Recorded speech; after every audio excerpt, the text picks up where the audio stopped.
The following is a presentation of Sertoba Media and Comey Media Incorporated.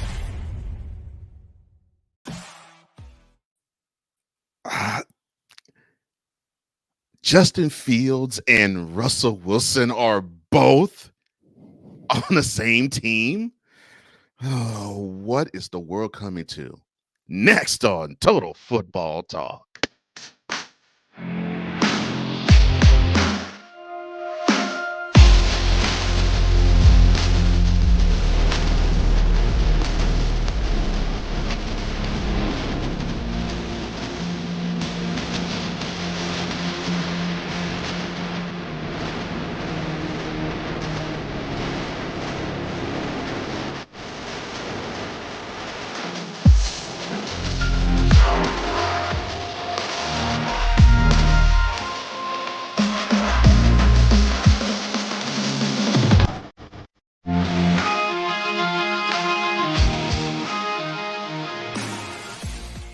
Welcome to Total Football Talk. Hard-hitting gridiron action and news just the way you like it.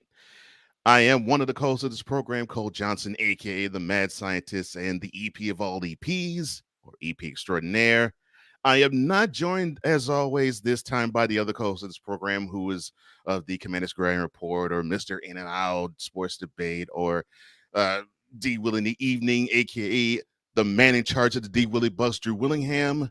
We hope that you are doing better, my friend. Heal up soon. The seat will be warm for you next week. However, I am not alone, because joining me is a face you have seen on this program before, and you will see it again on this episode.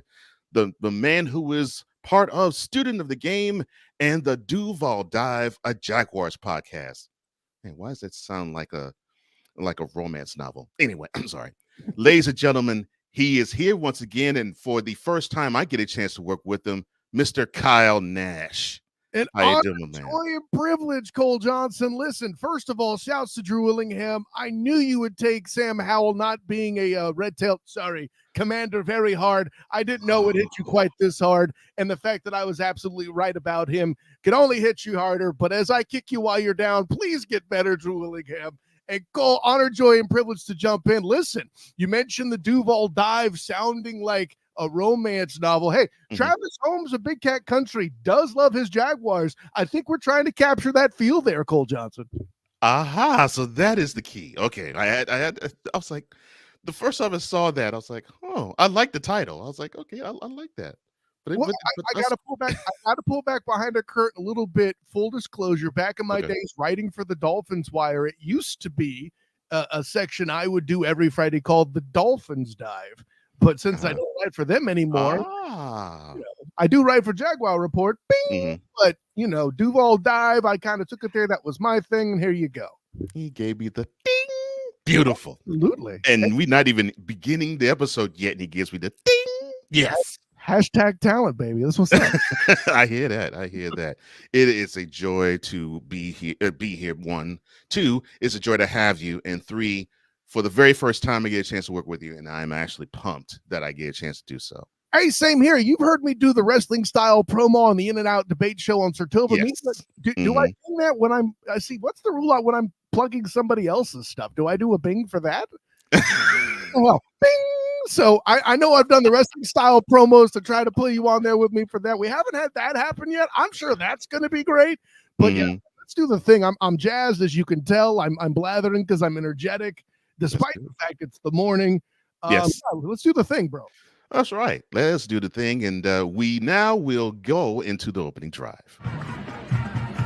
All right, let's go. We got trips, right? At 42, 989. On two. Ready? Break. Now, I know you're saying to yourself, wait a minute, Cole, there isn't any football action, the NFL.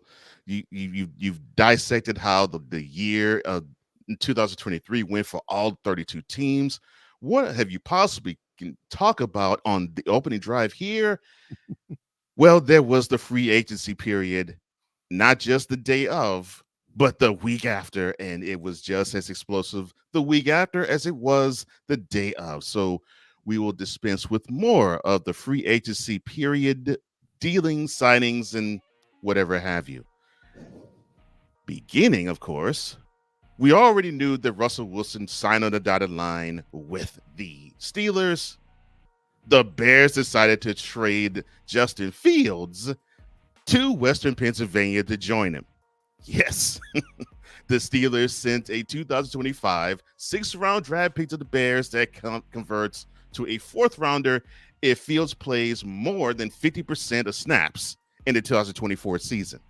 Now, Fields, who completed his third year with Chicago last year, he would join a quarterback room that has Russell Wilson in it, the aforementioned man who signed a one-year deal with the Steelers last week. Now, Fields is not expected to compete with Wilson for the starting job because, well, they said that Wilson is the guy that's going to be the starter. However, Fields is expected to learn from the Super Bowl winner and the guy who threw a 1-yard interception in the Super Bowl the next year. But I digress. And 9-time Pro Bowler. Now, my question to you, Mr. Nash, is the following. What are the Chicago Bears front office smoking or snorting? Listen, there's no greater drug, Cole Johnson, than being drunk on oneself. And that's exactly what's happening with this front office, man. Listen, they thought they would be able to make some moves, to do some things happen. Maybe they were asking too much for or of, well, it's not of, but for Justin Fields in that particular instance, and were caught holding the bag. I think I heard it best, Cole. At this point, if they didn't get what they wanted going into the draft, they're better off holding on to Justin Fields and getting something more for him in the event a quarterback goes down or somebody ends up questioning their quarterback during camp. Please see Trey Lance and the 49ers, right? They at least got a fourth for Trey Lance, okay? And I think that's a relatively good comparison. I know Niners fans will be like, they gave up a lot more for Trey Lance. That's called a sunk cost, okay?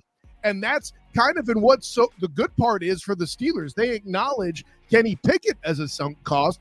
This is why this is a big victory for them. But to answer the question of what the Bears are smoking, listen, we all knew that the business of football, Cole, demanded they move on from Justin Fields. They just opted to do it when he had the least value possible. This is a colossal blunder like no other. I know people are talking trash on what the Jags are doing in their front office, but this is the biggest miss this offseason. Maybe I got it, Cole. I just thought of this. Okay. Speaking of Drew being sick, there was like some sort of virus they caught that was attached to the Carolina Panthers draft pick, so they would make a move just as bad last year. You come up with something better. I got nothing.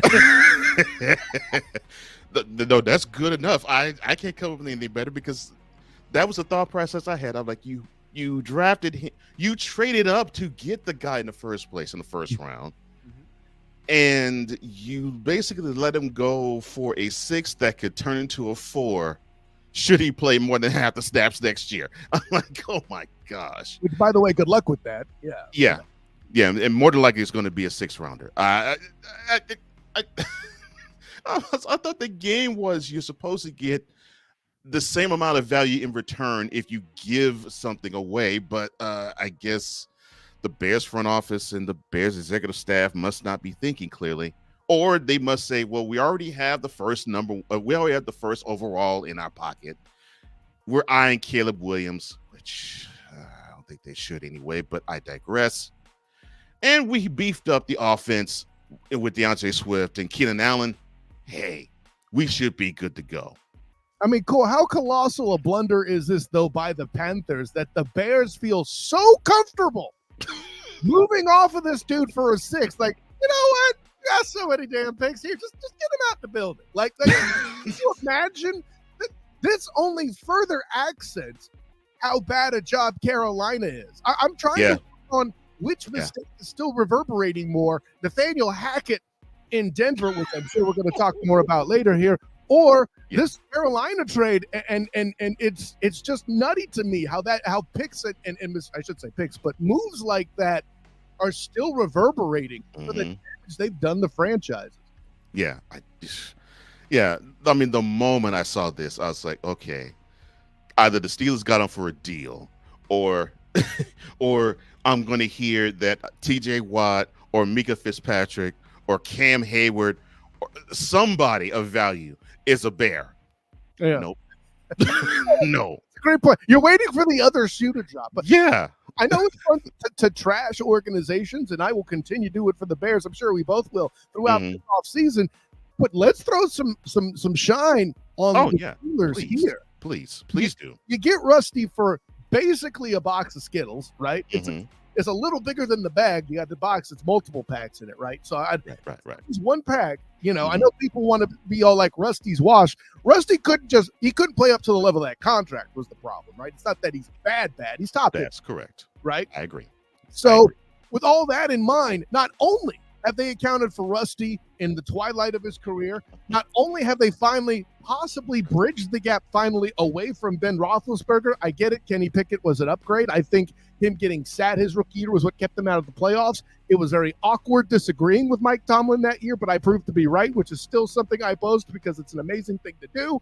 But all of the above to say, they have Russell Carrington Wilson. Next year, if they don't want to sign him for a larger contract, they ain't gotta. They got Justin Fields right there. And if he starts to look good in camp, if he starts to impress, this could be a guy who wants to be there, a guy who for once isn't some sort of an executive wannabe who needs personal assistance to, interact with other teams. As much as I like Russell Carrington Wilson, at the end of the day, that is the party line is he's this elitist dude. Justin Fields wouldn't be that. And for all of Mike Tomlin's abilities to deal with malcontents, Antonio Holmes, Antonio Brown, Le'Veon Bell. Everybody seems to have forgotten that 17 winning seasons means nothing. You talking about romance novels with the Duval dive? Bing! Like imagine those lineups, bro. Do you want to? I don't want to manage that. You want to? No. Okay. So all of that to be said, having the next two quarterbacks in the building for the mere ransom of Halloween candy in a bowl, it's a beautiful thing, buddy. You're right. I think we do have to pass some flowers under the Steelers front office and Mike Tomlin too, because you got two guys who are amenable to actually want to play for him. Yeah. Because I think I read that Justin Fields turned down a few offers before this one came up on the doorstep to him. Yeah, they negated other trades that the Bears were considering, which that kind of hog-tied them too. I don't think they were ready for that. No, I don't think they were either. And yes, the fact that you could say that, well, all they have to do is pay Russell Wilson the veteran minimum for this year too. I would say that the fact that the Steelers fleeced two organizations in the same week, bravo. That's almost executive year worthy, and I'm not joking. Oh, but I have to admit, let me write this down. Don't call him Danger Russ. Don't call him Sierra's man. Call him Rusty. Okay, got it.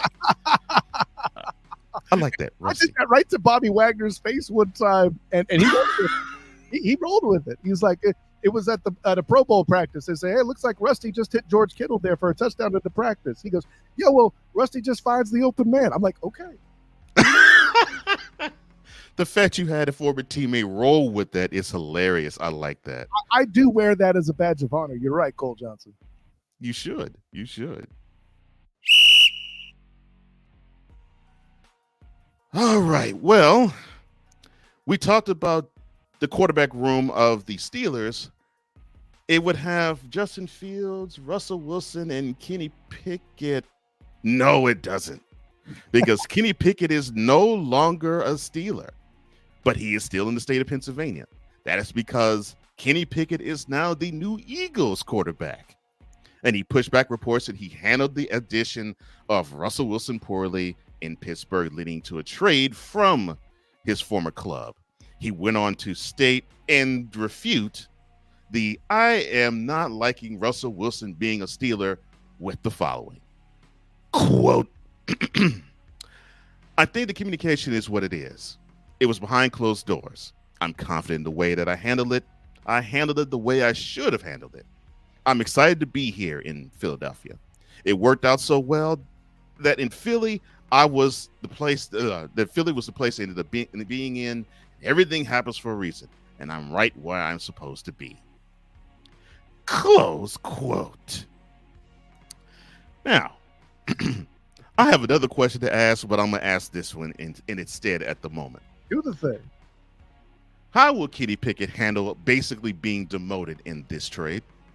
I mean, first, by the way, if you go on to read later in that quote, he was also announcing his candidacy for president of the United States. You might as well. Yeah, right. No, I mean, I say, here's the thing, and this is a guy who thought Kenny Pickett was the right pick for the Steelers when the pick was made, right? Hometown guy had already played in the damn stadium for right. Pittsburgh. Yes, right. I really think the correct play for a football player, not a politician, is to lean into that. Yeah, I was pissed. I went from being the hometown hero, and now you're letting me out for, I mean, he doesn't have to say it. I'm adding my own little flavor. But you pushed me out for Trey Executive? You pushed me out for Mr. Sierra? Really? Really? This is what we're doing? You couldn't even get a blue-collar guy in here? They eventually did with Justin Fields, right? But yeah, he's a little miffed about being asked to not only move out of the stadium he's been playing in, to do it with an intrastate rival. Intrastate. Yeah, I'm okay with him hating that, and then finishing as he did. You know what? The good Lord put me here to play some ball. I'm gonna do what I can to get where I can get. And hey, for all the whispers and doubt, despite his contract that have taken place with local fans of Jalen Hurts, proper or not, you got to think. I don't care how small your hands are. Philly fans are serious, and they've made bigger mistakes before, Cole Johnson. Oh, no. See, I think you may know of the brother that I'm about to speak of. But look, I am tight with my man, Cool McCain. Oh, me too, buddy. Oh, I don't want you or anybody to plant seeds of doubt in his head about Jalen Hurts and his possibility of not being the guy going forward. And this move is a sign of, all right, you better straighten up and fly right. Oh, I hope that's not the case. I mean, it happened to Donovan McNabb at one point in his career. Well, that is true. In the same organization. Yeah, so, yeah, you got a good point. The question I am going to ask is this. Now he tried to refute that he had a chip on his shoulder with Russell Wilson entering into the quarterback room in Pittsburgh. Do you think that he had a stiff upper lip starting with when he got demoted in place of Mason Rudolph to end last year? I mean, I don't think anybody would enjoy it, right? And I'll be honest too, as a guy who's loosely, albeit covered both quarterbacks, I still think the flyer is out on Kenny Pickett. We know what Mason Rudolph is at this point. And frankly, I could see a universe, obviously it's not going to happen, as Mason Rudolph is himself wearing a completely different color jersey. He's not even in the States. He's going to do his best to not slip in mayonnaise. I get it. But with all the above in mind, I never thought Mason Rudolph was long-term the better quarterback yet. No. I think the jury's still out on Kenny Pickett. I think if he had more time to develop, I think if he has the right coaching staff, he could be good. Do I think it's Nick Sirianni and company? No, I don't. So that's why Jalen Hurts is safe. Trust me. I personally covered the Super Bowl where he had a chance to be an MVP until Patrick LaVon Mahomes II did that miraculous thing on a bad foot. So, excuse me, ankle, whatever. A bad something. What move, Cole Johnson? I saw him limp to the podium for that MVP speech. It was motivating stuff. Oh, Lord, not to the podium. Oh, no. Oh, Lord. A guy who actually covered the Super Bowl. That's awesome. Victor Locke, V like 83, or the guy who is known as Vicala, says good morning to the TFT tribe and a big hello to the EP of all EPs, Cole Johnson. Miss you on SITM. And ladies and gentlemen, also, this is the Ed McMahon of Snowman in the Morning, Victor Locke. Listen, you know what I love there, Cole Johnson? You reading that comment, I enjoyed that the same way I enjoyed my eggs this morning with plenty of spice. Oh, I like that. Thank you, sir. Thank you, sir. And to my main man, my mentality brother, Wise LFA. Good morning, gentlemen. Good morning to you, Wise. Oh, wonderful, wonderful show this morning. Catch him on Wise in the AM, 7 a.m. Eastern, 6 a.m. Central. There you go. On the Real Wise TV YouTube channel. Real inspirational stuff. I should know. I executive produce that show too. So thank you. And good morning to you, sir. And Victor or Vicola says that same thing to you, Wise. But yeah, I agree with you. I think Kenny should have the chip on his shoulder. I don't think it's going to ruin the Eagles locker room, and I think it's not going to ruin his chances of being on the Eagles, because I think being Myth is going to help. Yeah, I was going to say, wouldn't it motivate him further? Yeah. I think being slighted and disrespected is going to help, and I think it's going to be rocky fuel for him. Mm-hmm. I'm with that. Yeah. So I don't think it'd be a problem. See, there we go. Now, the team that we love to talk. Well, let me do this correctly. Ladies and gentlemen, taking the stage right now, the man that repulses everybody, maybe for the exception of the Metroplex area. Give it up for Tyrone Alizé McDummy.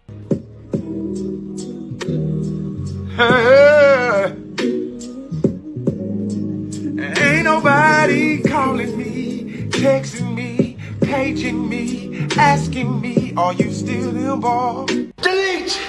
Delete! Delete! Delete! Delete! Delete! Okay, that's enough of Tam. All right. Let me see here.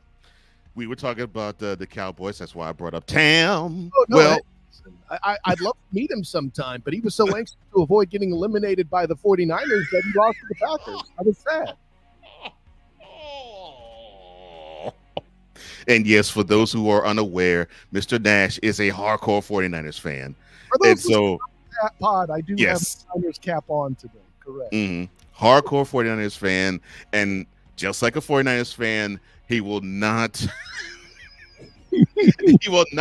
miss a moment to take shots at Cowboys fan or the Cowboys organization. I just want to be able to go on vacation with a Cowboys fan one time, but I'm always so busy in the postseason, I don't get a chance to. It's not fair. Hawk TV, what's up, my man? It's good to see you. Top of the morning to you. It's been a minute. Hopefully we'll get a chance to see you. Well, we're going to talk about we're going to talk about a current Cowboy, and that's Dak Prescott. Dakota Prescott, they are slightly reducing his massive salary cap by reworking his contract going into the final year of his deal. Now, a $5 million bonus has been converted into a signing bonus to reduce that salary cap this coming season by $4 million to just over $55 million, and that's the hit that's going to be taken from that contract in 2024. Now, the Cowboys can create more salary cap relief with extension for Mr. Prescott, who is coming off a wild card loss, although he threw for 400 yards in the game. Yes, I heard you, Cowboys fan.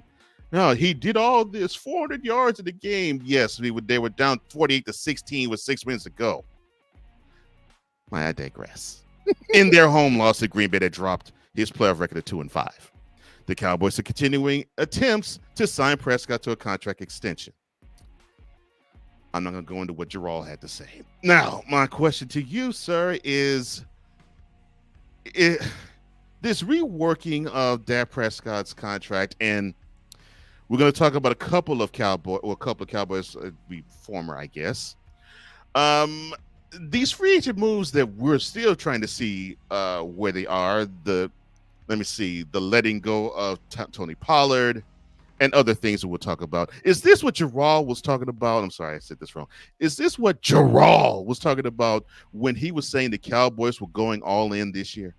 I mean, first of all, if even as a non-Cowboy follower, to hear it's like, did you really believe LeBron when he was joining the Heat and forming the Heatles? Not 5, not 6. I didn't believe it when he said the Cowboys are all there. Listen, it's like me being told by Cowboys fans are going to be relevant. Show me first, and then I'll listen. And listen, I'm not selling on Jera being all in. Maybe his moves are going to be in the draft, which if you look, he's got some pretty good draft picks of late.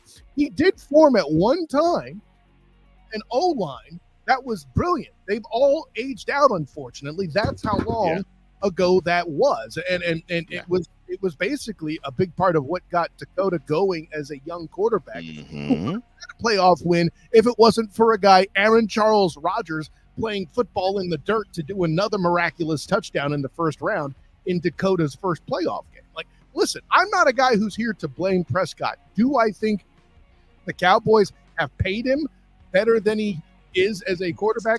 Absolutely. Yeah, but when you're kind of that franchise face, you should get a little extra money for all the criticism and scrutiny that comes with, right? And, there's another alleged misconduct out there that's being investigated on Dak. And, but with him, it's not like Zeke. Yeah, it's not like with Zeke where you would be more inclined to go, oh, Lord. With Dakota, you're like, I'll wait. I'll see how it goes out because people have taken shots at that king and missed before, okay? Right. But all of the above to say, him stepping in to adjust the contract is in Dak's best interest to continue being a Cowboy and in the league. If you are a quarterback, if you are a player who takes entirely too much money and you underperform, that's how you get your butt run out of town. Or you played there, dropped a bunch of passes, and then leave town because you're a mercenary. Well, then the fans don't really blame you so much for leaving. But we'll talk more about that trade later in this particular piece. I see it in the notes. That's called a teaser, Cole Johnson. Anyways. Now one that I'm glad I put in because of your expertise. But go ahead, sir. No, but listen, that's why I don't really. When Jerry says things, you got to take him with a grain of salt because he's a showman, and he's a sales guy. But he's a successful rich man who's allowed to be a salesman like that. A GM, well, we'll have that conversation on another episode. But yeah, GM, no. But yes. I have heard the rumblings of some off the field stuff that may not look good with Rain Dakota, but yeah, I'm reserving judgment for that. And yes, his brother Tad just seems to want to keep his mouth running. I'm not going to go into that either. But yeah, Gerald has to do better. In terms of, if he has football men that is pulling the trigger, let them pull the trigger. And I agree with you. Greatest businessman in the history of the sport, and probably history of sports to me that I've seen. But yeah, GM, I agree. That's a horse of a different color and a topic of a different show. Oh gosh, but yeah, I think it's good that they're doing this for Dak. Sure. Because they want to, and I think you pointed out beautifully, the old line that Tony Romo said they needed to have happen. Now, like you said, has, and you eloquently said it, they aged out, and now, well, they're rightfully either retiring or they're in the downside of their time, and they're going to be leaving sometime soon. Oh, did I foreshadow something? I think I did. Because one of those linemen, Tyron Smith, is now a former Cowboy. Yes, securing the top performer in their offensive line overhaul because they surely need it. The Jets agreed to terms Friday night with former Cowboys left tackle Tyron Smith, and he will sign a 1-year contract that could be worth up to $20 million with incentives, according to a source. The base value wasn't immediately available. Now, the aforementioned ayahuasca sipper, Aaron Rodgers, he's coming back off of Achilles surgery, off of only playing it counted only as 3 plays last year. The 4th was a penalty. We'll have a new look line in front of him because in the span of 5 days, the Jets have added Smith, left guard John Simpson, and right tackle Morgan Moses. Because the Jets had one of the worst offensive lines in the NFL last season. They've had one of the worst lines in the last 4. I'm sorry, my bad. This is not editorial. This is business.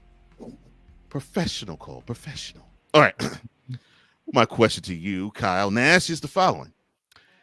Is this Tyron Smith signing, since this is a left tackle, a step in the right direction with the Jets?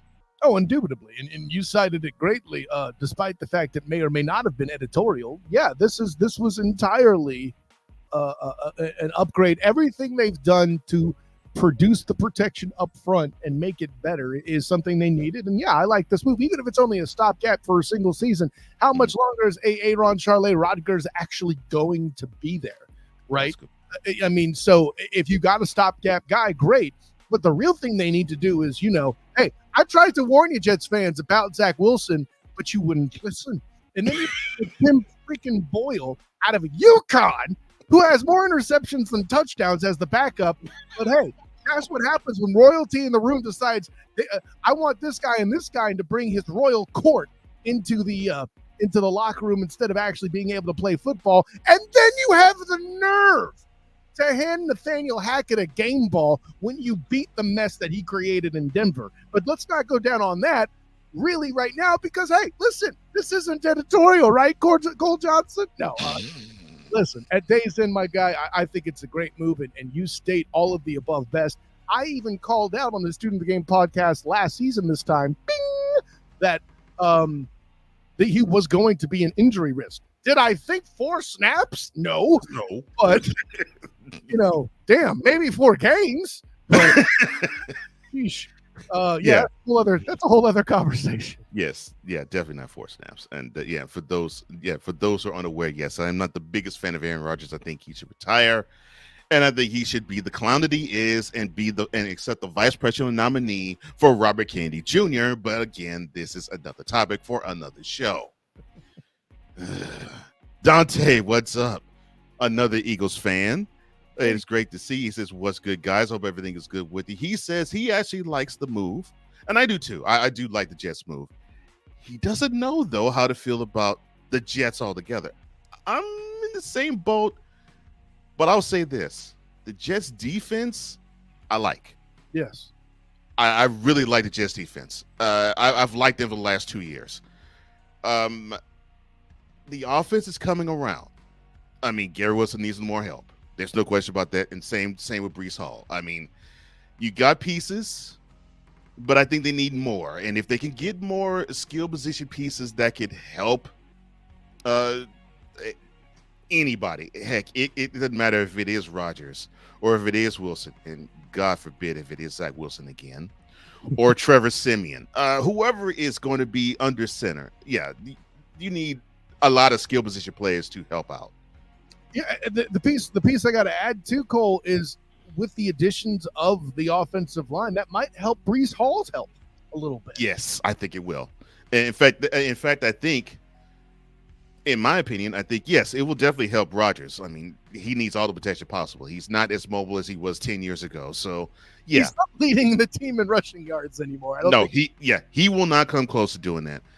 But you mentioned a really good point. It definitely will help Breece Hall. And I think it will definitely will lend itself wonderful for his health and for his production and for the defense too, because I know that, and you know too, that Mr. Robert Salah wants to have a ball control offense, even with the cannon arm that is the 40-year-old Aaron Rodgers. Latina, how you doing, girl? She says, good morning, Cole. Says, do you and Snowman still do morning shows? Well, we'll talk about that off air at another moment. But everything is good with my man Snowman and me. I'm with you, Dante. The jury is somewhat still out on the team as a whole, and my jury is the offensive coordinator of the team. Mm-hmm. I am not a fan of Nathaniel Hackett. And I mean, not even when he was the head coach of the Broncos that 1 year. I mean, I really wasn't a fan of him as the offensive coordinator for the Packers because I was like, okay, so you basically got put on because Rodgers gets you out of jams. That's the only reason why you got put on, and it's 2 reasons. That, and you're the son of Paul Hackett, who actually was a quality offensive coordinator. But I mean, really? No. No. Not a fan. That's where my jury is out. It's him. The team, on the other hand, I think they're building to a juggernaut where they actually could compete against the Bills for the AFC East crown. Now, will they supplant them that next year for? We'll see. Who knows? It's there for the taking. It's getting to be a tough division, Cole. Yeah, it's there for the taking. And yeah, when you guys well, you definitely say the worst team is easily the Patriots, but they might be shoring up some band-aid. They might be putting some band-aids on some cuts themselves. But yes, the AFC East between the Jets and Dolphins and the Bills, yeah, it's shaping out to be a real tough division for next year, no question. Speaking of tough divisions, and I'm glad you actually said it that way. Let's focus on a quarterback that's going from one team in a tough division to another in that same division. That would be the Browns agreeing to terms with the former Ravens quarterback Tyler Huntley. It's a 1-year deal with the veteran minimum salary. That is what he's going to receive. Now, the Browns have 3 quarterbacks on their roster. Mr. Eat Them W's, Jameis Winston. Of course, you have Tyler Huntley himself. And then you have this guy. You know the guy that I'm talking about.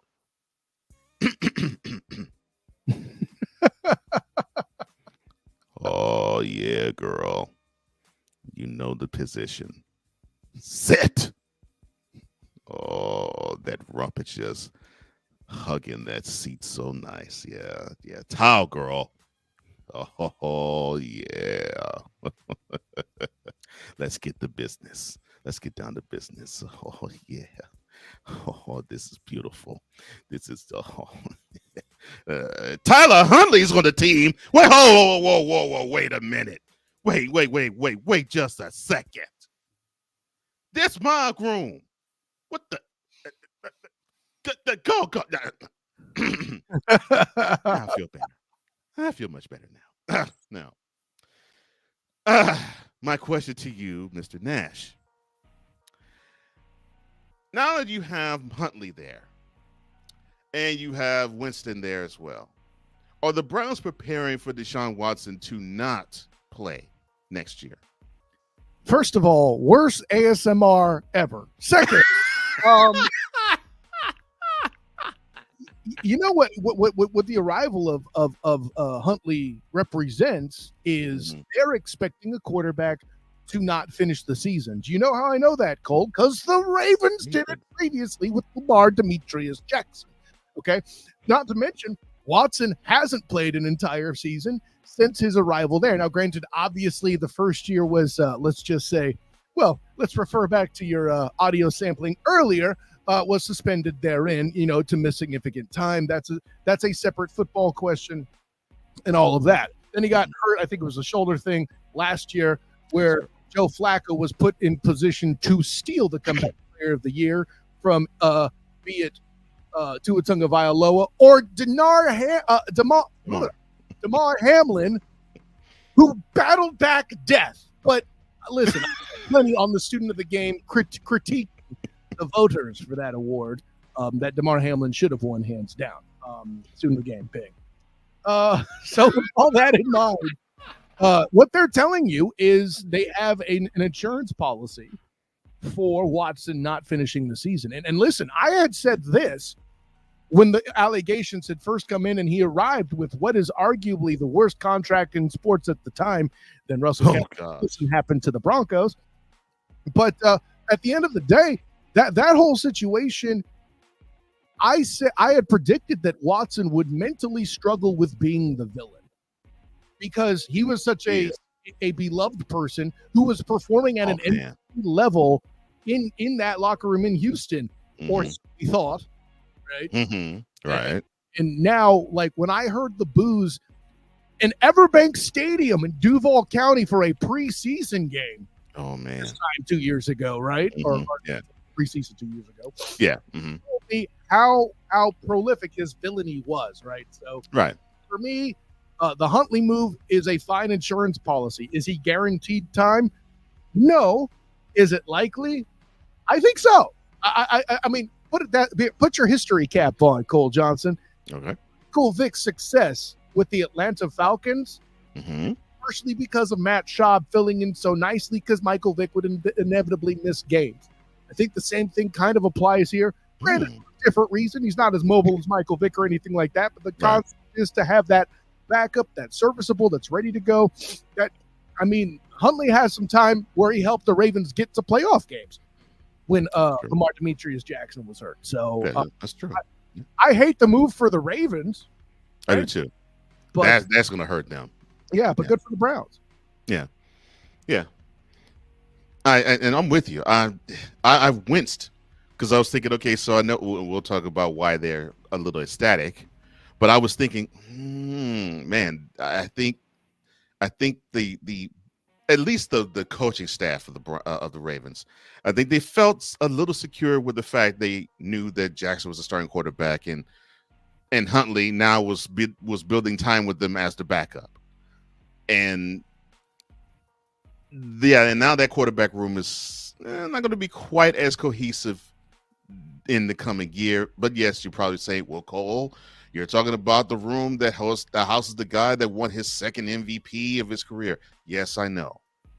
Also talking about the guy who decided to throw picks in the AFC Championship game and showed that he may have regressed. But I digress. For the Browns, I think that is what we're seeing.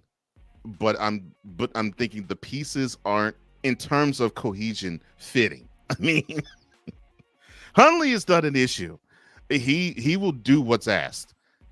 It's, to me, the volume of it. So you have him, and you have Jameis Winston, who, God bless him.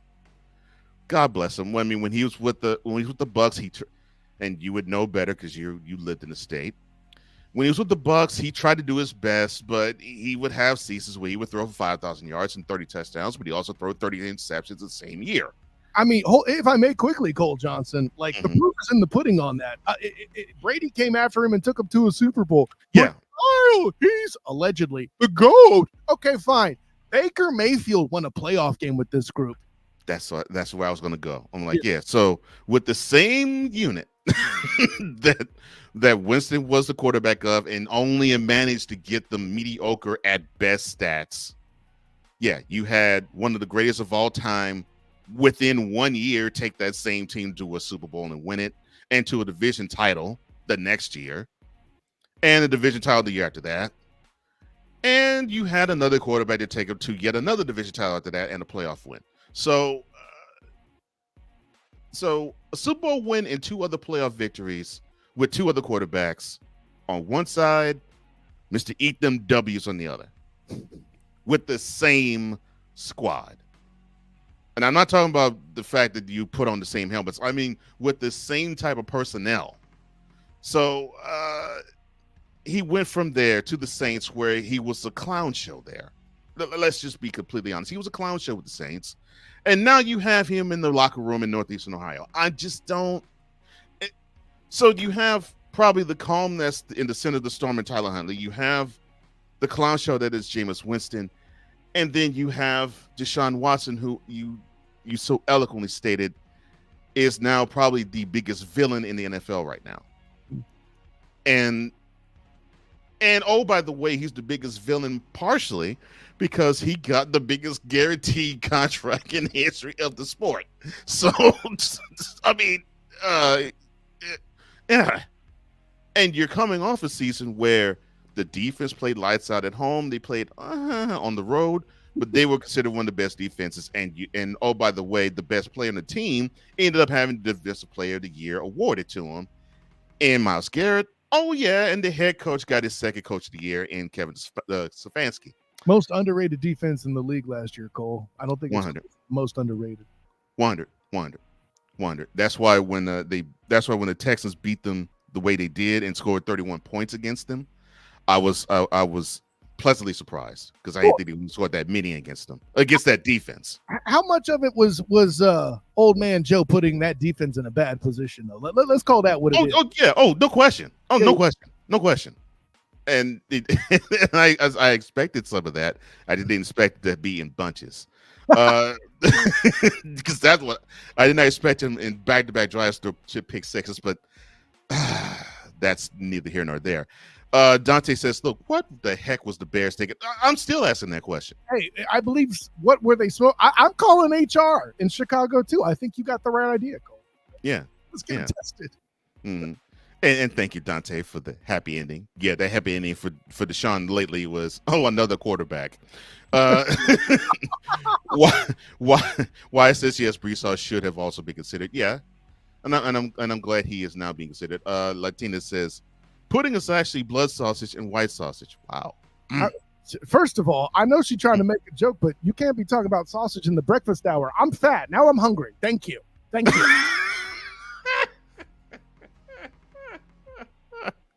Oh my gosh. And that is this episode's.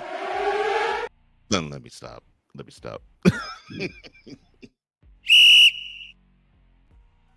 Oh my goodness. I swear.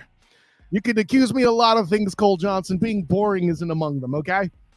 Well, I'm glad you're not boring, and I'm accusing the Rams front office of not being boring as well. They signed Jimmy Garoppolo to a 1-year deal. The Raiders released Garoppolo this past Wednesday, just one season after he signed a 3-year deal, $72.75 million with the franchise.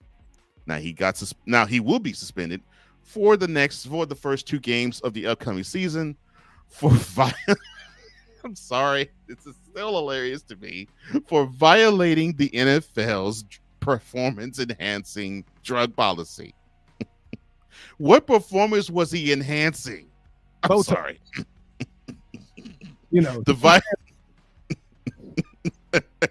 The violation was said to be related to Garoppolo using a prescribed medication without having valid therapeutic use exemption from the NFL. Right. The Rams were reminded of the performance of the backup quarterback last season when Stafford injured his thumb mid-season against the Packers, and without Stafford and with Brett Rippon starting the game, the Rams only scored 3 points in said loss. So you got your backup. My question to you, though, is why does this man continuously get NFL contracts? Well, okay, so listen, there's a couple angles to this, too. For one, the contract, he needs to have a ski mask, and the only reason why he's not wearing one is we don't want to hide that beautiful face. But for what he did to Vegas, he should be wearing a ski mask. That was highway robbery. I completely agree. But then again, it was Josh McDaniels. Remember, you got to say McDaniels because McDaniel is the guy in Miami, and the S on McDaniels is for sucks. So with all that in mind, going to him to upgrade that roster wasn't the answer. I could have told you that as somebody who's watching, the 49ers from across the damn country. What were you thinking? Who knows? This is also the guy that drafted Tim Tebow. What was it? 18th overall. So, okay, fine, sure. But yeah, let's make him a head coach again. Anyways, all that being said, no editorial, Kyle, focus. One thing he's proven beyond a reasonable doubt, and you can't question this, wherever he is, he's been a force in the locker room that people have appreciated. I mean, go through what happened with the 49ers. He was supposed to be all but out, right? His last year there, he was supposed to be all but out. The trade was supposed to happen. It doesn't for whatever reason. He's on a roster of a team. It's very well clearly stated in the cards. He was not their first choice, but the dominoes fall. He steps in. They flawlessly continue to make a playoff run with eventually Brock Purdy, who then himself goes down. And then the Eagles thought they were all that in a bag of chips because they won a playoff game with dang Christian McCaffrey at quarter. Oh, look what happened the next year. Anyways, to be that could get supplanted like that, shouts to Cool McCain. Anyways, a guy who can get supplanted like that. Shouts at the Eagles, too. Wow. I mean, listen, I am an equal opportunity, Anyways, listen, if the Niners were doing something wrong, I'd take shots at them too. How often have I talked trash on Mike Tomsula?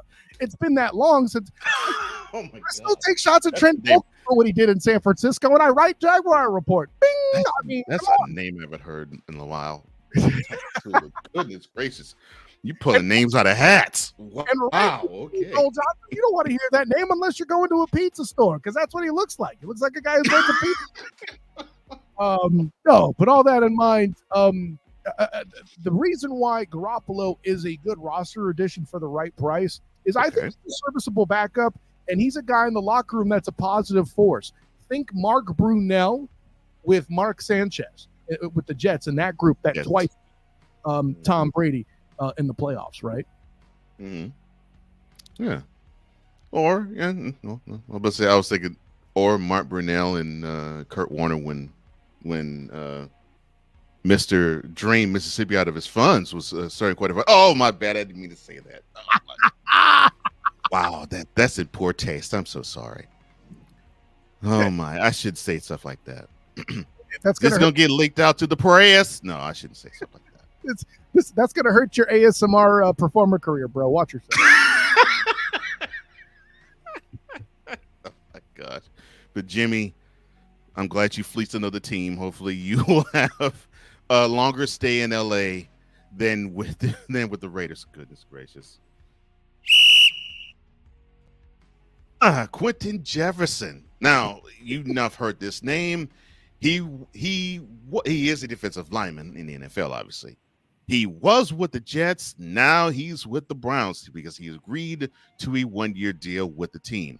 The 30-year-old enjoyed one of his most productive seasons last year, and after being released by the Seahawks, which was his second stint with the team, he signed a one-year, $3.6 million contract with the Jets and wound up playing 14 games, all of them starts.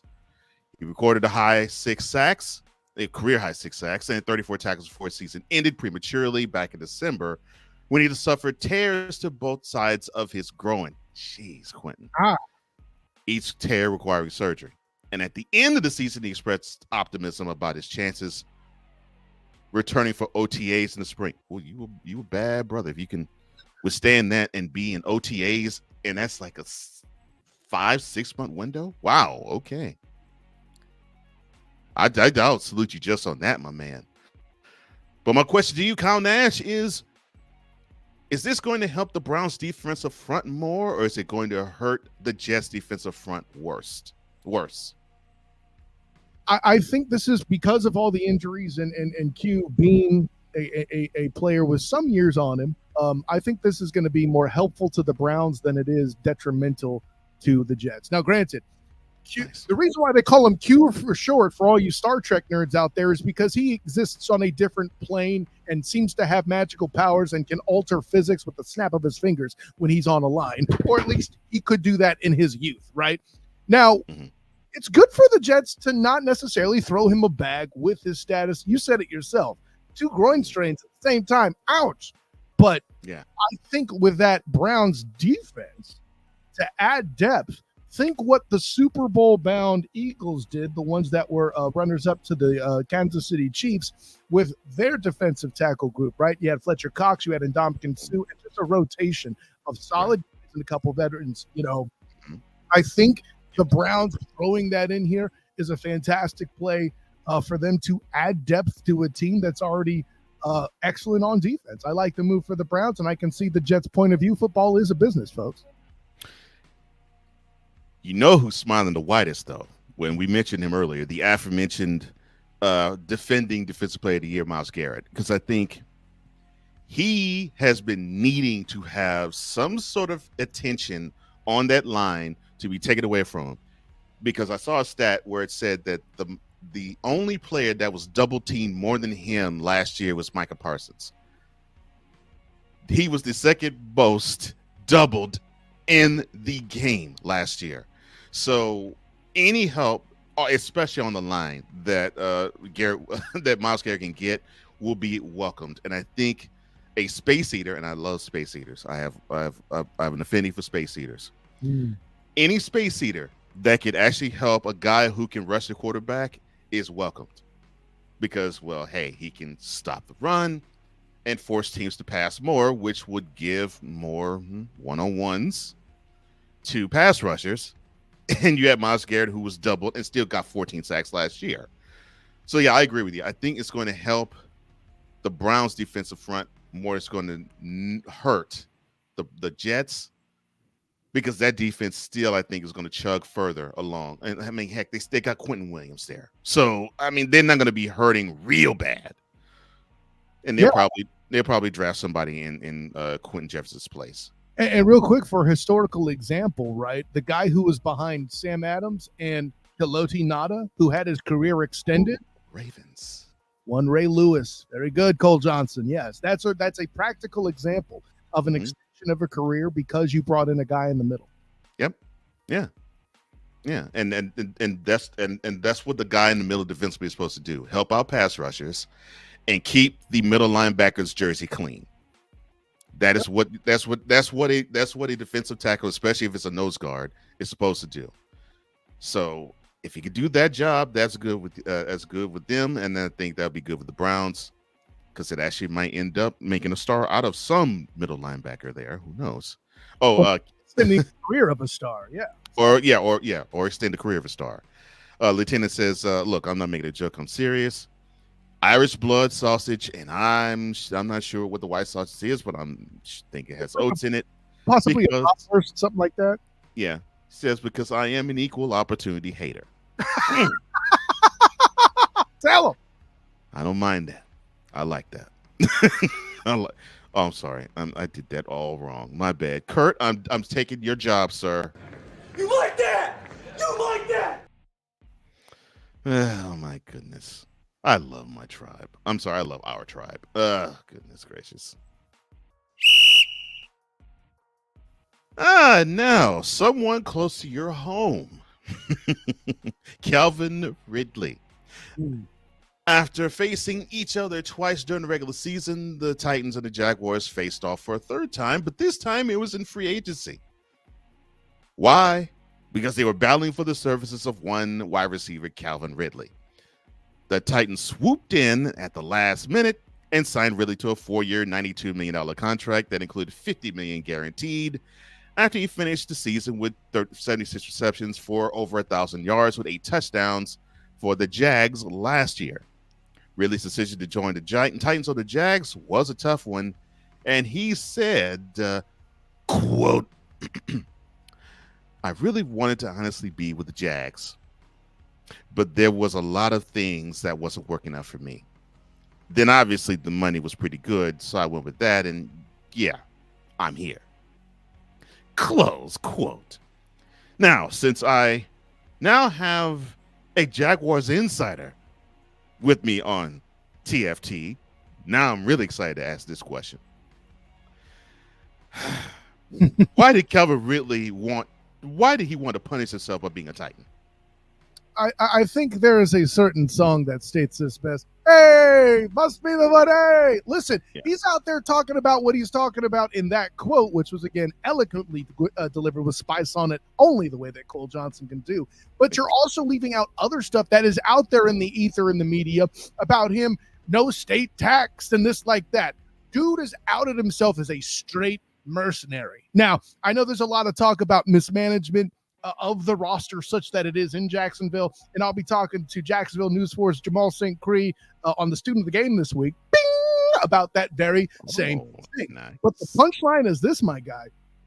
The biggest part of it, I really think the Jags were bamboozled by him a wee bit. And you talk about facing off against the Titans. It was no face-off. These dudes went straight ninja, rogued with the bad backstab, gave him an offer he couldn't refuse, and the Jags were not willing to match. Now, granted, I make up the backstab thing, for imagery, but perhaps a more peaceful version. In the movie Ray, Jamie Foxx portrays Ray Charles going to the studio he's about to jump to by saying, "This money's a pretty goddamn good deal. Can you match it?" And when the Jags realized they got to pay Josh Allen, when they realized eventually down the line they'll have to pay Trevor Lawrence, and a number of players such as Andre Sisco and their receiver core also has to be augmented with all of the above. I see what you're doing, Cole Johnson, and I love it, by the way. At the end of the day, the Jags weren't prepared to pay that. The bad part of it is having to give up that second draft pick to the Falcons for the deal made. Mm-hmm. Really, a provision should have been made somehow for if the Titans or some team swooped in like that. I know everybody's shouting, "Oh, you should have signed Josh Allen." I don't think that was a practical ask because they're going to wait till the 11th hour to get the best possible deal. Yeah, I was going to say that. Yeah, exactly. And you have to franchise Josh Allen or else he's going to walk. Mm-hmm. You don't have multiple franchise tags. It left Ridley vulnerable. And frankly, for all the passes he dropped, he's got among the most drops for a receiver that's not in Kansas City's roster, okay? Everybody seems to have forgotten about that. By the way, ironically, having key drops against the Chiefs that prevented the Jags from winning the game. Yep, I'm saying the Jags should have beaten the defending world champions. Well, the game was only 17-9, so yeah. Trust me. Look at the first quarter. Look at the second. Or look at the first half. Look at the second half. Each has a key Calvin Ridley drop preventing the victory. Okay, but the punchline being this, my good friend, for all the drops, for all the big plays he didn't make down the stretch, the Jags were not prepared to pay what the Titans did. And listen, good on him for doing his best Kirk Cousins impression and stealing the hell out of some big money. But I do like it for the Titans for one reason, though. If you're going to commit to the mayonnaise Messiah, slinging it down the field, D'Amico Ryans on one side and Calvin Ridley on the other, makes a ton of sense. And hey, in Calvin Ridley's defense, if the ball's getting intercepted, technically he can't drop it. So there you go. The mayonnaise Messiah. Okay. I can't take credit for that. That's the general Mike Patton. Bing! So yeah. About another one of my brothers, and we got to hook up, Mike. Love you, brother. Mr. Touring the AFC South, doing big things. Oh yeah. Oh my. Snowman, he says, hey, two of my faves. Good to see you, man. He says, shout out to the EP extraordinaire in Comey Media, or Cole Johnson. And he also says, stuck my mind's on YZLFA, musings galore with Vicola and Hawk TV. Good to see you, brother. Glad that you're aboard. That's a lot of things in that comment, by the way. Yeah, it's a lot of things. So yeah, there it is. There you go. That is a lot of them. Well, all right. I'll keep my analyst hat on for this comment.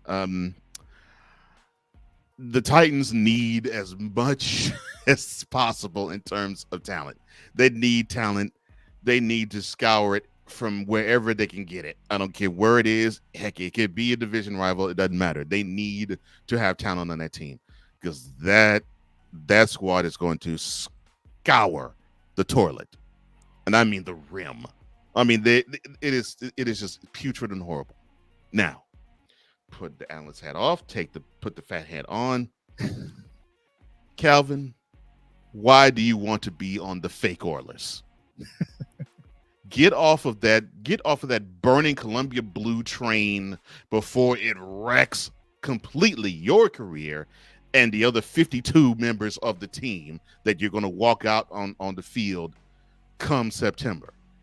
That is a ship you do not want to be on. Okay.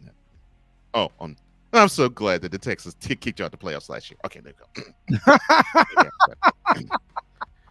As you can see, you're not the only one who can dish all the petty. I can be petty too sometimes. Oh, I had no doubt, Cole Johnson. A master of the craft, my man. Do the thing. Thank you, sir. And oh yes, and Snowman, thank you, brother. I hope everything is well with you. Keep getting better. Keep healing. He says because he was not driving. He's back driving, and he's going to be back in the chair full time in 2 months. And I look forward to seeing you rock it hard when you get back to the chair in that 2 month span, because you do need to take time off for yourself. Very few do it better than you, my brother. Very few, and I know that because I have sat personally beside you. But Calvin Ridley. If I were the Jags, I would throw a party that you're no longer on the team. Not because of you, but because of where you're going. Because I'd be laughing that you're going to Nashville. Now, we were speaking about the Browns earlier, and we actually hinted at the Ravens earlier too. Mr. Joe Flacco, who is the current reigning and defending comeback player of the year, he now is going to be on the Colts. He reached an agreement with the Colts on a 1-year deal worth close to $9 million. And of course, he last season played for the Browns and won, as I said, the aforementioned Comeback Player of the Year award. He will receive $4.5 million in guaranteed deals if, of course, he hits certain incentives. Of course, he will back up and mentor second-year quarterback Anthony Richardson. I know you all forgot. Yes, you all thought that Minshew was the quarterback. Now he's with the Raiders. Yes, the guy that supposedly was going to lead this team left, of course, in week 2. in the victory over the Texans, limping the second quarter off the field and being concussed at the same time. Flacco will also provide some peace of mind for the Colts after Richardson missed 12 games as a rookie. He missed more than 12. And following a season shoulder-ending surgery, one game earlier in the campaign because of sad concussion. Now, my question to you is the following.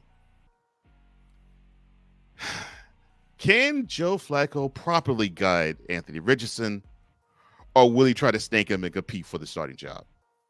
I mean, who are you going to pick? Mac Jones? No, listen.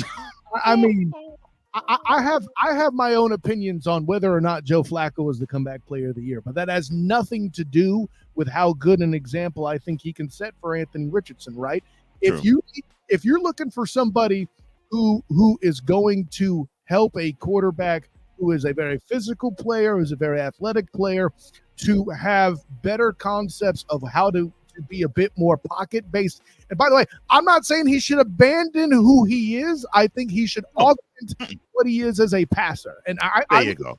He has some touch. He can make some good throws. Yes. I think it's just his instincts that are the problem. Listen, I'm an Anthony Richardson guy. I really thought he should have been in Carolina, not Bryce Young. But hey, listen, when you take enough hits, even big guys get taken out, right? And yeah, I think that's exactly all of it. What was it earlier? We were talking about historically, Cole Johnson, Michael Vick, and Matt Schaub. This is another version of that, right? Mm-hmm. So, I like the move. I think the Colts are a wild card because if they could stay healthy and put together a full season for once, they could be a threat in that division. No disrespect to the Texans. But, I think they could at least compete and be the second team in the division if everything goes right. But I have no reason to believe that that'll be the case until I see Richardson get a touch more disciplined in his approach. Yeah. And I thought going into the season, I was like, I love Richardson's ability. There's no question. When I saw him in Florida, I was like, yeah, I think he can make it in NFL. All he has to do is just tighten up some stuff, and I think he'll actually be a really good quarterback and dangerous. Mm-hmm. When he took the field against the Jags to begin the season, I was thinking, I like what he could do, but man, I think he needs to learn. And you said it. I think he needs to learn pocket presence a little better. And how tough is it to start out battling Josh Allen up front? By the way, right? And he had to stare across the line of scrimmage, stand at that beast. So he did that. Unfortunately, lost, and then in the win against the Texans the following week, he gets concussed and he limps off the field too. So I'm with you. I think this will help his game to have Joe Flacco there to teach him the finer points of quarterback in the NFL. And this is not to say, well, you're going to erase him with his instincts. No, his instincts is why he got to the league. Yep. And his instincts are going to keep him in the league. It's just that you need to have him accentuate those instincts with the talent that he could actually unearth with the cannon of an arm he has. So, yeah, utilize that arm more, utilize that brain more, and utilize the possible accuracy that you could possibly teach him in the process of going through progressions, of doing proper checkdowns, of knowing in whatever play you call what guy the right guard is supposed to block. Mm-hmm. Have the finer nuances of the quarterback.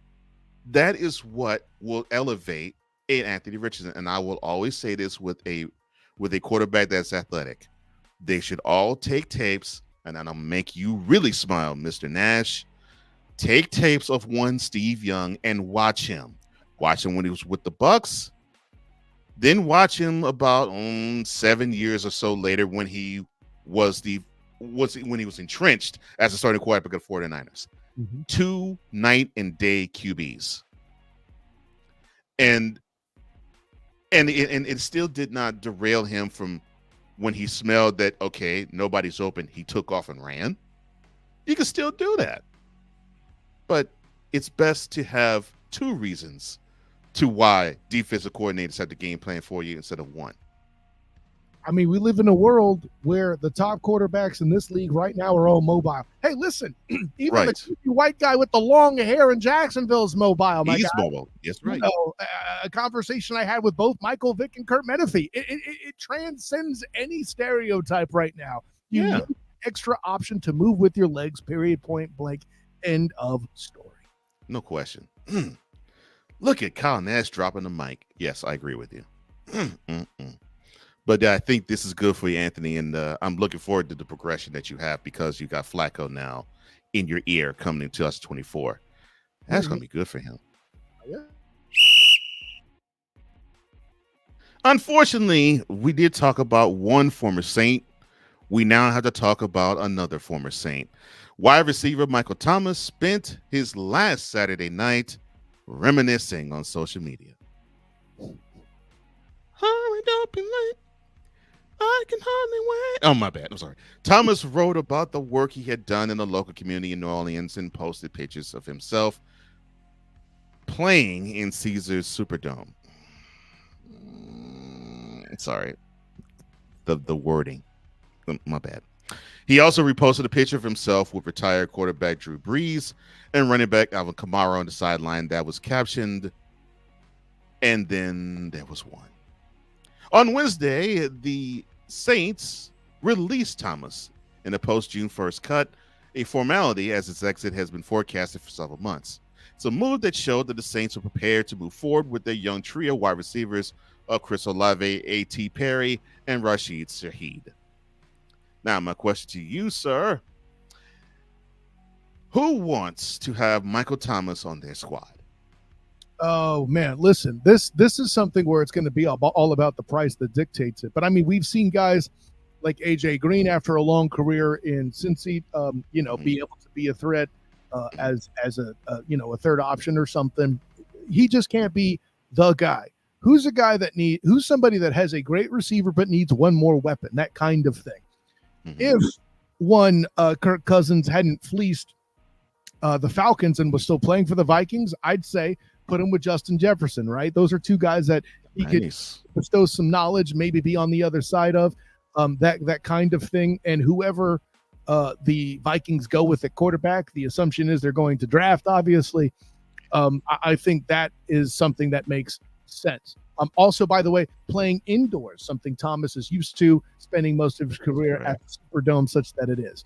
But the numbers got to be right.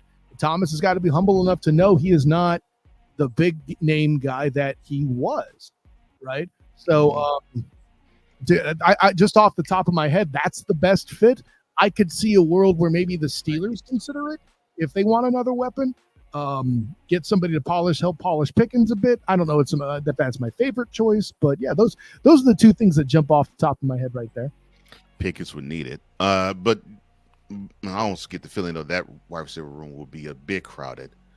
But but I agree with you. I think Pickens would benefit from a more veteran wide receiver on the team. Oh, maybe replacing Odell in Baltimore. That would be a welcomed addition for the Ravens because they need all the wide receiver help they can get. Because Lamar Jackson can't just target Zay Flowers as a wide receiver all the time. Yes, I know. Cole, he has Mark Andrews. Mark Andrews is a tight end. Facts of the case. Right. But yes, Zay Flowers would be loving it. Obviously, it just didn't work out with OBJ, as you mentioned. They just simply didn't know what to do with the dude. It was a 1 year. It was a 1 year rental deal anyway, and that's okay. Yeah, I mean, and it happens. They're having fun seeing how the flowers are growing. Oh, I need to work with you more often.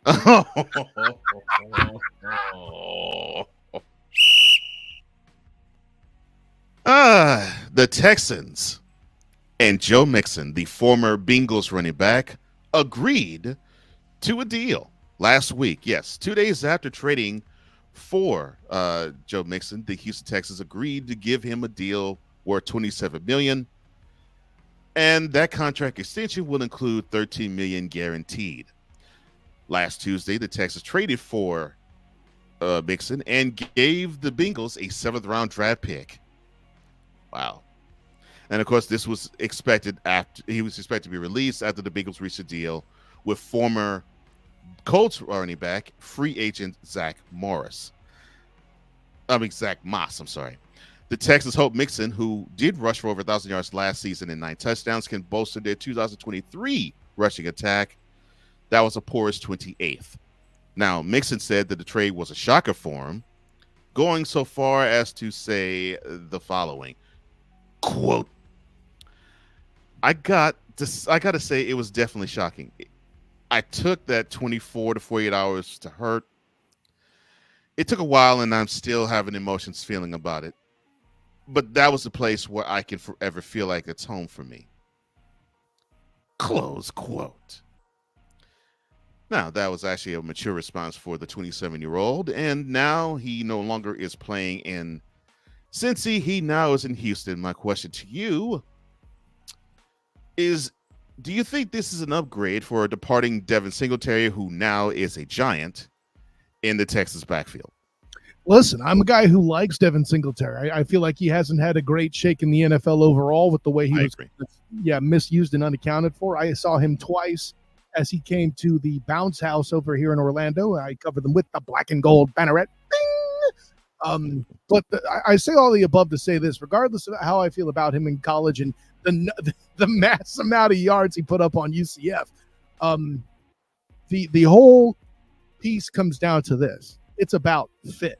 And I think Joe Mixon is a better fit overall when you're starting to be one of the AFC South teams that's embracing becoming more of a pass-based offense. And this is something I've gone over a bit on the Student of the Game, Bing, and both on Duval Dive as well. The AFC South was once regarded and seen as a run-first, pound you right in the face team. Now, granted, with the Texans, it was more out of necessity because they didn't have the quarterback. But Pierce was a good running back and was carrying a lot of that load. By the way, you might have heard of these Jonathan Taylor and Derrick Henry guys. They were eyed at the position. Oh, I'm sorry. I just got stiff-armed in the face because I didn't give them the proper credit. But the punchline's this.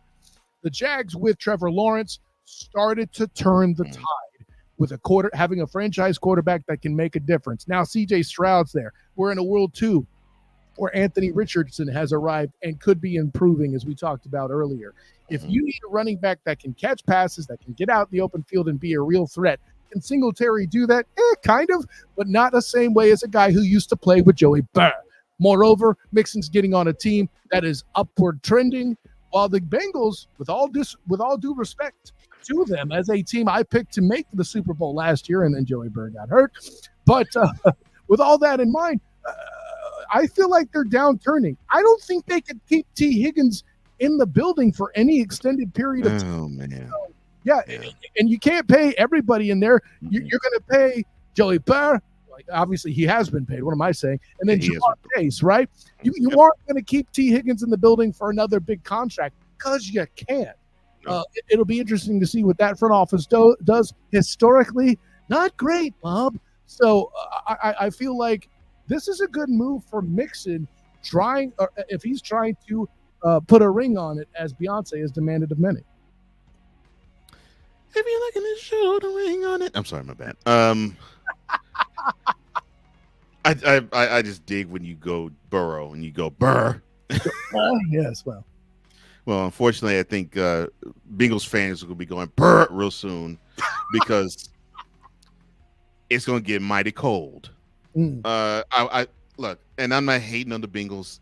It's just, if Burrow is not going to be healthy all the while, and I really would like for them to actually have a running game. Yeah, that's going to hurt him even more, figuratively, emotionally, and physically. Then the downturn probably is about to start for the Bengals, and I agree with you. Because look, one of the most explosive combinations, obviously, is Burrow to Chase. There's not even a question about that. But it was aided by the fact that you had, like you said, a running back who could basically pull a Marshall Faulk, but not as well with running up the middle. Yeah, in the spirit of Marshall Faulk, right? Yeah, the spirit of Marshall Faulk. Yeah, just just couldn't run up the middle as strongly as Marshall Faulk, and probably couldn't pick up the blitz quite as well as of right now as Marshall Faulk. But in the spirit of him, that's basically what the role that Joe Mixon played, and that's the role you're describing as what he'll play with the Texans, which I agree. I think that's what they're going to be doing in that backfield. Basically have him, okay, yeah, every now and then hit the hole. We have someone who's going to hit the hole more in Dameon Pierce. But yeah, spread that defense wide, and you'll be another option, which is loaded already with a whole lot of them.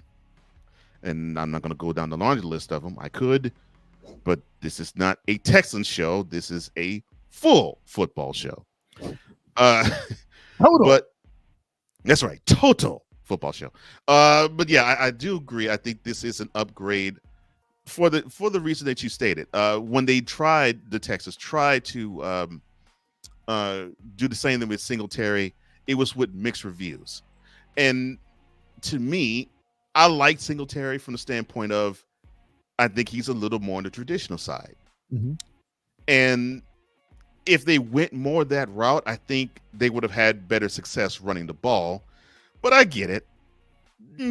Running is not just a running back. I mean, you have the 5 guys in front of them that's supposed to help out in the running game too. And oh yeah, the quarterback actually, yes, I know this sounds real strange. Quarterback, running game, yes. The quarterback is essential to help out the running game, and I'm not just talking about with his legs. Because there's times when he should go to the running game and times when he shouldn't. Because he is supposedly the coach on the field, and he could diagnose when it's a good time for a running play and when it isn't. So you got 6 guys who are supposed to help that running back succeed before he even touches the ball. So yes, I get it's not just the running back. But yeah, I think that this helps the offense a little more, and the offense coordinator Bobby Swoak is going to be smiling because he's going to have one extra weapon at his disposal. But yeah, I'm looking forward to see how Joe Mixon mixes in with the Texans. I see what you did there. Thank you, sir. Now back to, I won't say your beloved Jaguars, but back to the team that supplies to pay for you in the Jaguars. Defensive lineman Eric Armstead, familiar name. I know you've heard him. He was a stalwart figure for the 49ers, being there for about a decade. Well, he signed a 3-year deal worth $51 million with the Jaguars. The 49ers released Armstead last week after he and his team failed to work out a restructured contract. He's coming off a season when he's played only 12 games with 27 tackles and 5 sacks for the NFC champion 49ers. I know that breaks your heart, sir. Why does it not really break Mr. Nash's heart? Because he also is coming off a torn meniscus in his right knee, an injury he suffered in the aforementioned win that he did say that took place in December in South Philly. Mm-hmm. Armstead finished that game after suffering the injury on the second play, but he did not play again until the divisional round win against the Packers. The 30-year-old appeared in all three of San Francisco's playoff games, posting 11 tackles, a sack, and 7 pressures on 148 snaps. And he said last month that while on knee surgery will require a lengthy recovery, his hope is to return sometime in late July or August as training camps got underway. Now, if you were on this program, I would ask a different question, but I'll ask this anyway. So you have Josh Allen, who is now, I think, becoming the best player on the Jaguars. Mm-hmm. I think that's been the case for some time. But I agree. And yes, ladies and gentlemen, no, I'm not talking about the quarterback of the Bills. Okay. Will this help Josh Allen on the Jaguars defensive line? Yeah, no, I appreciate you referencing Josh Allen on Josh Allen Crime, first of all. That's one of my best read articles on the Jaguar Report. Bing! So that. But no, listen, as I've been interestingly conflicted here about this as I follow the 49ers, but I write for the course. I appreciate that the Niners are moving on from him, football being a business, their cap situation. It's always tough to manage a roster that good when you were, a mere single stop on 4th down and overtime away from winning the Super Bowl. Let's not forget that. That's correct. So with all that in mind, him being a part of that group, it's obviously a significant loss. Him coming off the injury and the Jags getting him on a lesser contract to find some way to stopgap the cutting of Falarantu Fatukasi, who was basically their best and I'm not going to say only run stopper, but certainly the most significant force up front to help then, eat space for guys like Foye Oluokun and the rest of that linebacker core, who isn't my favorite part of that defense. But I digress. The punchline is this. I love this move for the Jags because even though he's going to be a late arriver, once he gets in on that line, he's not going to be pulling, the same load necessarily. He'll be the primary run stopper force in the middle, absolutely. But then when you're augmented by presumably a Josh Allen and a Trayvon Walker on the other side, who got his first year in double-digit sacks, and should Armstead need help, Trayvon is versatile enough to be kicked inside. That I think this is a great situation for him. He'll be asked to do a little less. Think a scenario where when Christian McCaffrey used to be the main force entirely for the Panthers, now getting help and augmented in a committee as part of a offense that has several pieces like the Niners does, right? I'm not here to say that Armstead didn't have pieces, but I think this is a scenario where he'll be in a position to where he doesn't have to do everything in the middle. He's just going to be a big part of subduing that run game and eating up space for Oluokun. Okay. Because if you were going to be on the program, I would have asked you this question, and I think you answered it. I would have asked, all right, so Armstead, who was a mainstay on that defensive front, is there a proper replacement that the 49ers have on their team now, or would they have to go through free agency or the draft to supplant him? I'm trying to, off the top of my head, I feel like they picked up a guy who, again, you don't replace Armstead, you just hope to succeed him. Right. And I know Chase Young's already left and all that. There's going to be some rebuilding that's taking place at day's end. You still have Bosa. You still have a significant front. You have arguably the best linebacker core in the league. They're going to be out, I think. Do they have enough to get back to the Super Bowl? Maybe. I think that's more about how Brock continues to progress. I would call this year arguably his sophomore year as far as starting another full season, right? So with all that in mind, I think that's going to be the biggest piece, is to see if this offense can remain consistent as everybody ages another year. We don't know Brandon Ayuk's status, but defensively, yeah, I think they're still going to be a force. Are they going to be as good as they were? Maybe not necessarily at stopping the run per se, but I still think they have plenty there to get pressure and some of the best coverage linebackers in the league on that team. So they're just going to do it a different way, I feel like. Yeah, I agree with you, and you'll like this. 49ers, no, I'm not going to direct it to them. I'm going to direct it to Kyle Shanahan. Mr. Shanahan, why did you have to have my mentality partner, Wise El Jefe, derail the show to mention that you should have been the one to be fired instead of Steve Wilkes? That upset me. I'm like, I didn't want to hear about free Steve Wilkes on the show. We weren't even talking about the 49ers or him or you. But my partner felt it compelling to actually interject that to say free Steve Wilkes. Oh, my goodness. Well, I think the tough part there is I think this is the first time a coach hasn't filled in immediately and nicely. Like, let's put a little perspective on that. By the way, I'm not saying Wilkes was necessarily a bad coach. I think that was a fit issue. And now Wilkes is going to get a job somewhere else where he's a better fit and it's better for his career. So rather than victimizing Shanahan, why can't we just see that maybe he's making a better career move for himself? A. B. How you replace Robert Saleh? Oh, you find D'Amico Ryans. Well, how you replace D'Amico Ryans? Like, you know what I'm saying? That's a tough ask to get a third straight coach in a row to do that. And they still got to the Super Bowl. And there were some blunders performed in the postseason that were at Steve Wilkes' hands.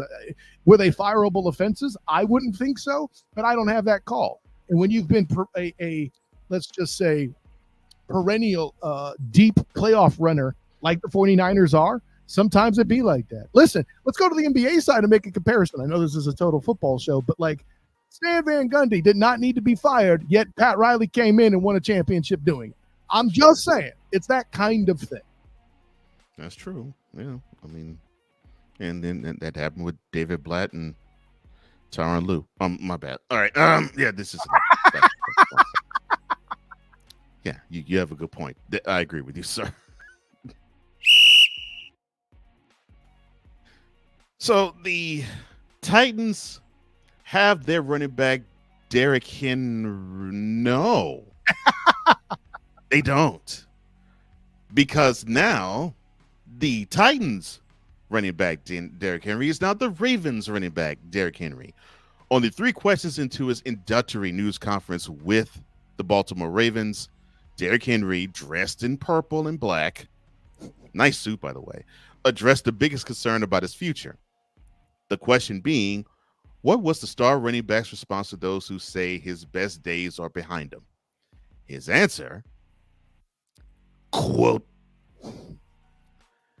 tell them to keep watching. People always going to have something to say, always going to have opinions. I'm just ready to work, ready to get things started, and do my best to help this organization. Close quote. Now, my question to you is the following.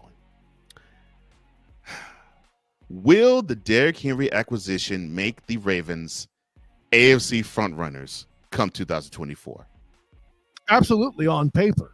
And we alluded to this earlier. I love how you said that. Yeah, absolutely on paper. And listen, I talked to Brandon Howard on the Student of the Game last week, CBS fantasy editor. Bing! And he had said that he sees Derrick Henry capable of getting 1,400 yards with the Ravens. Maybe. I think he'll lose some in touchdowns because, listen, L-Jack going to get in there and do some business. You don't forget he can run the dang football too. And I like the concept about Lamar Demetrius Jackson being wind while Derrick Henry be that earth and fire, okay? Listen, it won't just be on the 21st night of September. I can guarantee you that. So, I had to complete the circle, Cole Johnson. Don't judge me. But the punchline's this, bro. I think this is a good addition, but the bold assumption made has nothing to do with Derrick Henry, in my opinion. It is about Lamar Demetrius Jackson finishing another full season.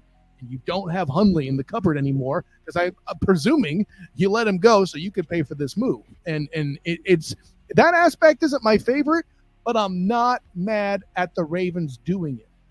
They have acknowledged their error in the AFC Championship game. Was that the championship? I forget. But the point is, playing the Chiefs, they acknowledge their error in not running the football as much as they should have. And they said, well, listen, maybe we were afraid to run it because of Patrick LaVon Mahomes II being over there, and Keenan Mitchell had suffered a brutal injury, which I saw at Everbank. That was awful. Yeah. And maybe this is something that gives them that bag to believe that have the belief rather to run the football when it's time. And it's hard to beat Derrick Henry for that. And him, and if they have enough running presence to actually sustain a committee, all the better than again for Derrick Henry. Yeah, you're right. It was the AFC Championship game. And yes, the Ravens, well, the whole team of the Ravens had to say this to the Chiefs. Acknowledge me. Well, the Chiefs had to say to the Ravens, I'm sorry. Well, the reason why I winced and smiled at the same time, Earth, Wind, Fire, my favorite musical act of all time. So, yeah, you can never go wrong when you reference Earth, Wind, Fire in front of me. Paying tribute to the greats, bro. I got to. Sig Dicky, all over from Norway, says, good morning, good afternoon, good evening, good night. Good afternoon to you, sir. He says, you can't stop size from turning into bizarro size. I think you mean wise, sir. He will come out whenever he wants. And I might actually have to steal that size. Not call him wise, call him size. Okay. No. And then he checks it. Yeah. Dude, September Earth, Wind, Fire is my jam. How dare you? I'm just putting the jam on the toast. I want to have some of it too. We all love it. What's wrong? That's true. That's true. This edition of Total Football Talk is brought to you by Yuck Mouth Dental Insurance. Either keep it minty, fresh, or keep it shut. That's Yuck Mouth Dental Insurance. And yes, I agree with you. And while we go on the break, do you remember the 21st night of September? Love was changing the minds. We'll be right back. Pretenders, while we're chasing the clouds away. All right, let's go. We got trips, right? At 42, 989. On two. Ready? Break!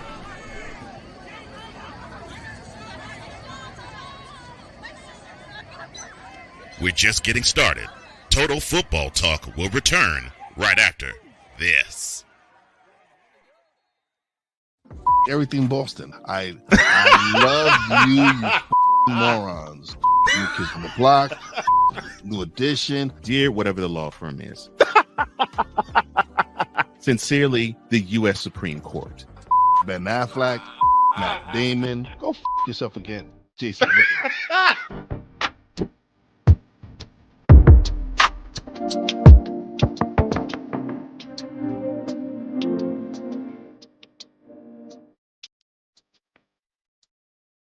Ready to hang with some fellas who know football?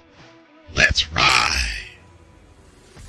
LC Muscles 28. I think they're the most overrated defense in the league. Steel Sermon. We did not trail for a single second. Tiny Tim. McCarthy is a bonehead. A Pizzle 90. I'm going with my boys. Fins up, baby. Get ready for the Four Horsemen of Peckham's.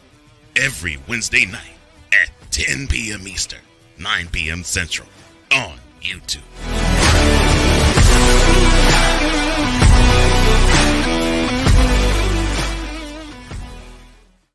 Poppy J. You got the option to cry for the government. You got the option to protest. You got the option to keep buying. But this is also an option. Wise El Jefe. We're the first tech geeks. We're the first gamers. We're the first everything. Everything. Like Gen X's, we are the ones. BS3 Network proudly presents the crew from the New York boroughs who never wants that smoke. Nah, they want that fire. Poppy J and Wise El Jefe. Fridays at 9 p.m. Eastern, 8 p.m. Central. Check your local listings for your viewing and listening pleasure.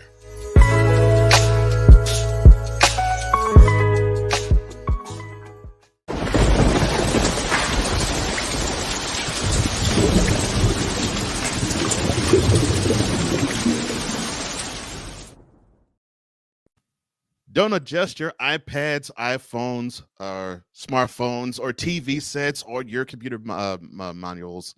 Welcome back to Total Football Talk. That is not Drew Willingham. That is Kyle Nash. And with Kyle Nash, I am Cole Johnson. It's been a pleasure thus far. I'm looking forward to the rest of this show. Hopefully, I have done you justice and well. And More than enough, my friend. More than enough.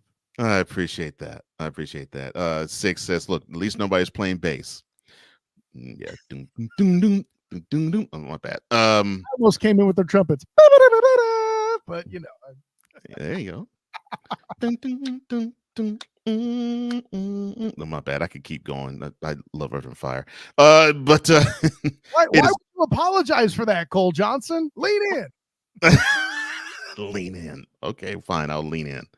Yeah, I could probably do Earth and Fire and bore you and probably have you run off of the set because I love the group so much. But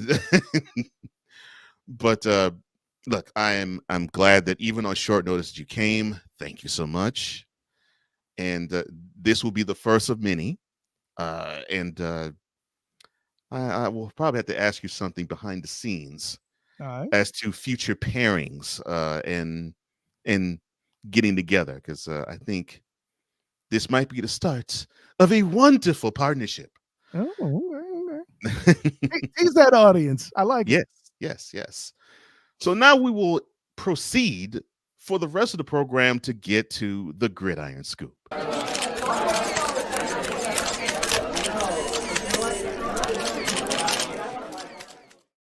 Now, all of you know that there is football that's going to be played very soon. Not this Sunday or Saturday, but it will be next Saturday, I think, probably Sunday too. The UFL, no, not the XFL, no, not the USFL, the UFL, they will kick off, and the season begins March 30th. And on ESPN and ABC, there's going to be names of plenty who will be calling the action. Now, names such as Mike Monaco and Drew Carter, names such as Lowell Galindo and Tom Luginbill, names such as Roy Philpott and Jorge Sedano. They will be calling the action, and then others also will be calling the action as well. My question to you, sir, coming into the new first season of the UFL, do you see a new star emerging from calling the future UFL games? I mean, it's interesting. By the way, I like Segundo, by the way. I do too. It's hard for me to embrace the UFL in its full fashion as it's decided to tell my state to kick rock. Oh. How on earth do you start a league and then not have Florida even mentioned? What are we doing here? First of all, that all being said, I'll probably go ahead and still watch at least a little of it. But listen, you want to know who, by the way, the biggest rising star as far as calling games, air quotes, or being involved with the broadcast is and will be? Mm-hmm. Whoever's doing whatever they're doing for the officiating and that live transparency that we've come to know and love. And I know that's been Blandino, but I don't feel like forever. But those guys, that's a nice name. I love that. Yeah. Wow. That's a good one. That's a good one. Yeah, because I think we're now starting to get, we're both football fans, obviously. I think we're now starting to get more into the minutia of the game. And I think, yeah, we, not to say that we're sort of blocking analysts and color guys. That sort of has been in our purview for as long as we can remember. But I think now we're starting to embrace the referee. Well, it's what's interesting. Booth. It's what's interesting, Cole. Before the XFL season, I thought Blandino was just a windbag, and I there was so many times I was shouting at the TV about how wrong he was. Don't get me started on Piera. That guy is awful at his job, and frankly, the fact that he's been stealing money from Fox. I just he annoys me, and also looks like a guy who's trying to sell me cars. Okay, let me be. Oh, no. But where I really came to know and love Blandino and what he's doing was starting to cover the XFL back when my time when I was credentialed through the Guardians, and to see him not only during the broadcasts, which is all amazing. Everybody needs to adopt that. Period. Point blank. End of story. Hell, I don't know why sponsors aren't getting involved with that already and demanding ESPN do it. Maybe the NFL is afraid. I don't know. Punchline is this, my guy.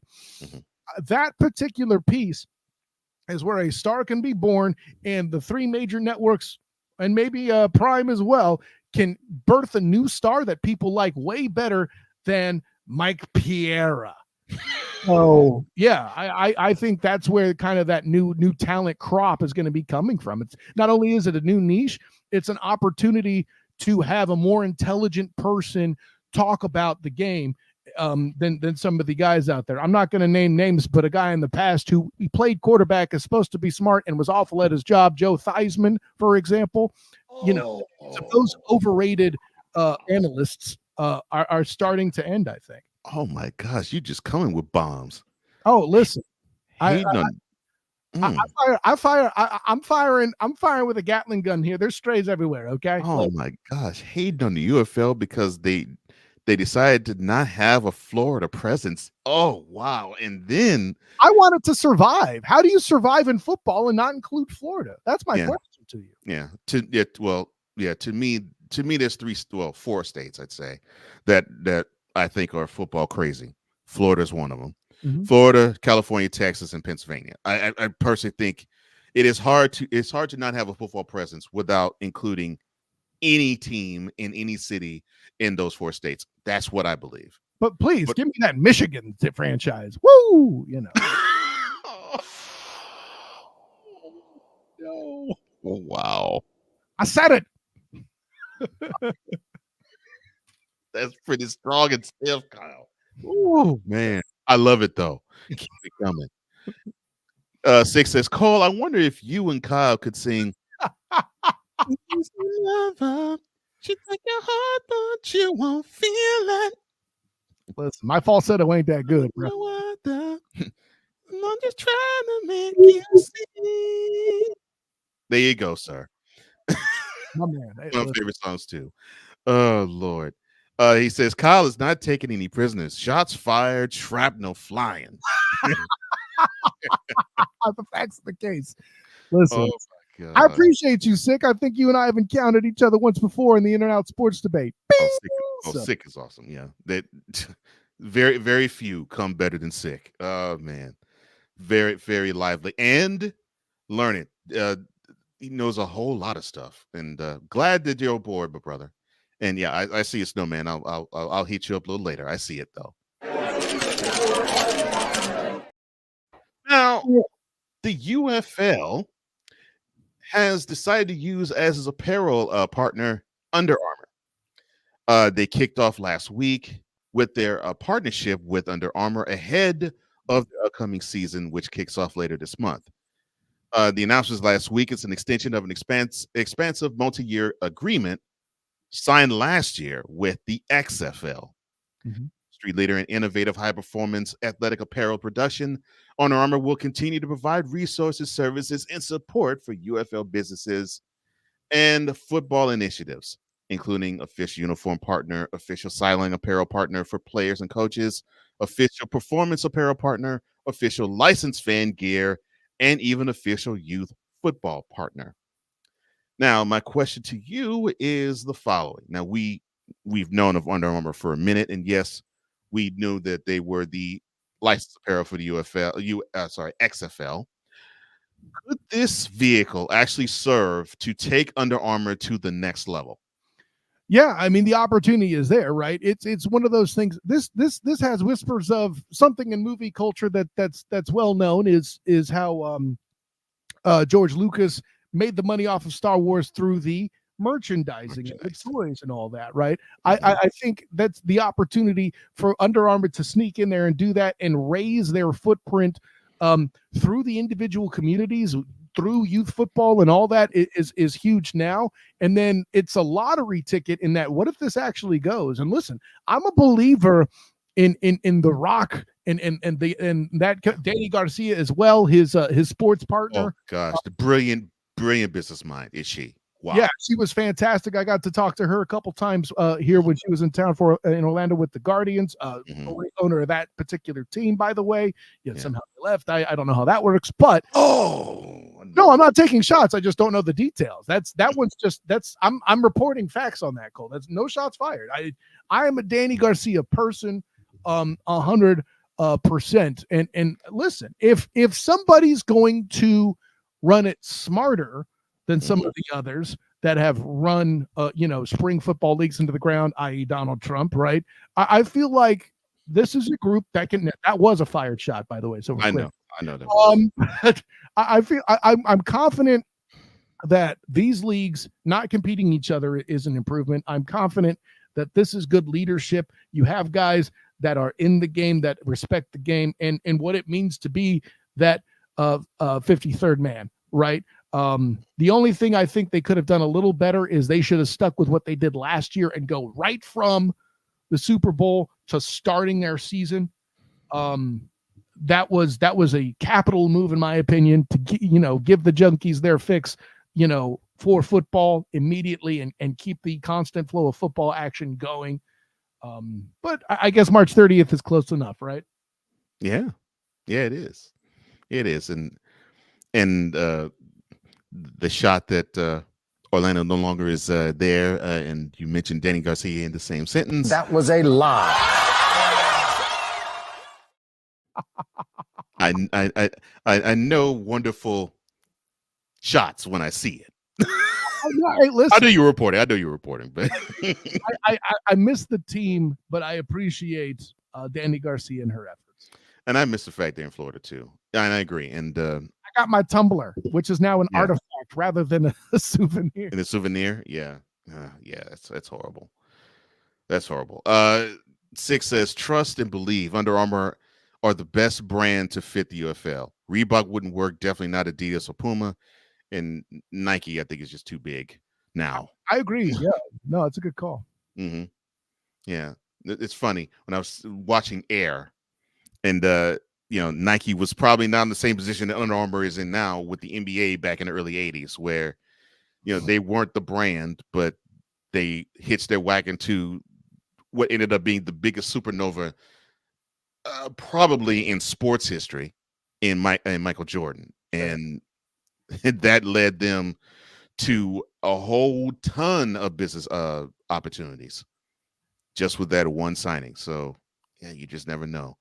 But, yeah, congratulations, Under Armour. I'm glad that they were able to extend their relationship with Danny and with Dwayne or Rock. And I mean, and XFL, now UFL. Not for nothing. I enjoyed their gear too when I was playing semi-pro ball. I had my Under Armour. It was awesome. Yeah. It is great gear. No question about that. Now, the coaches were also announced, of course, not this past week, but this past month. And their coaching staffs and general managers in advance of the season is now full display with all 8 rosters. Amongst them, of course, you have Bob Stoops, who was Oklahoma's head coach. Now he is coaching the Renegades, the defending XFL champs.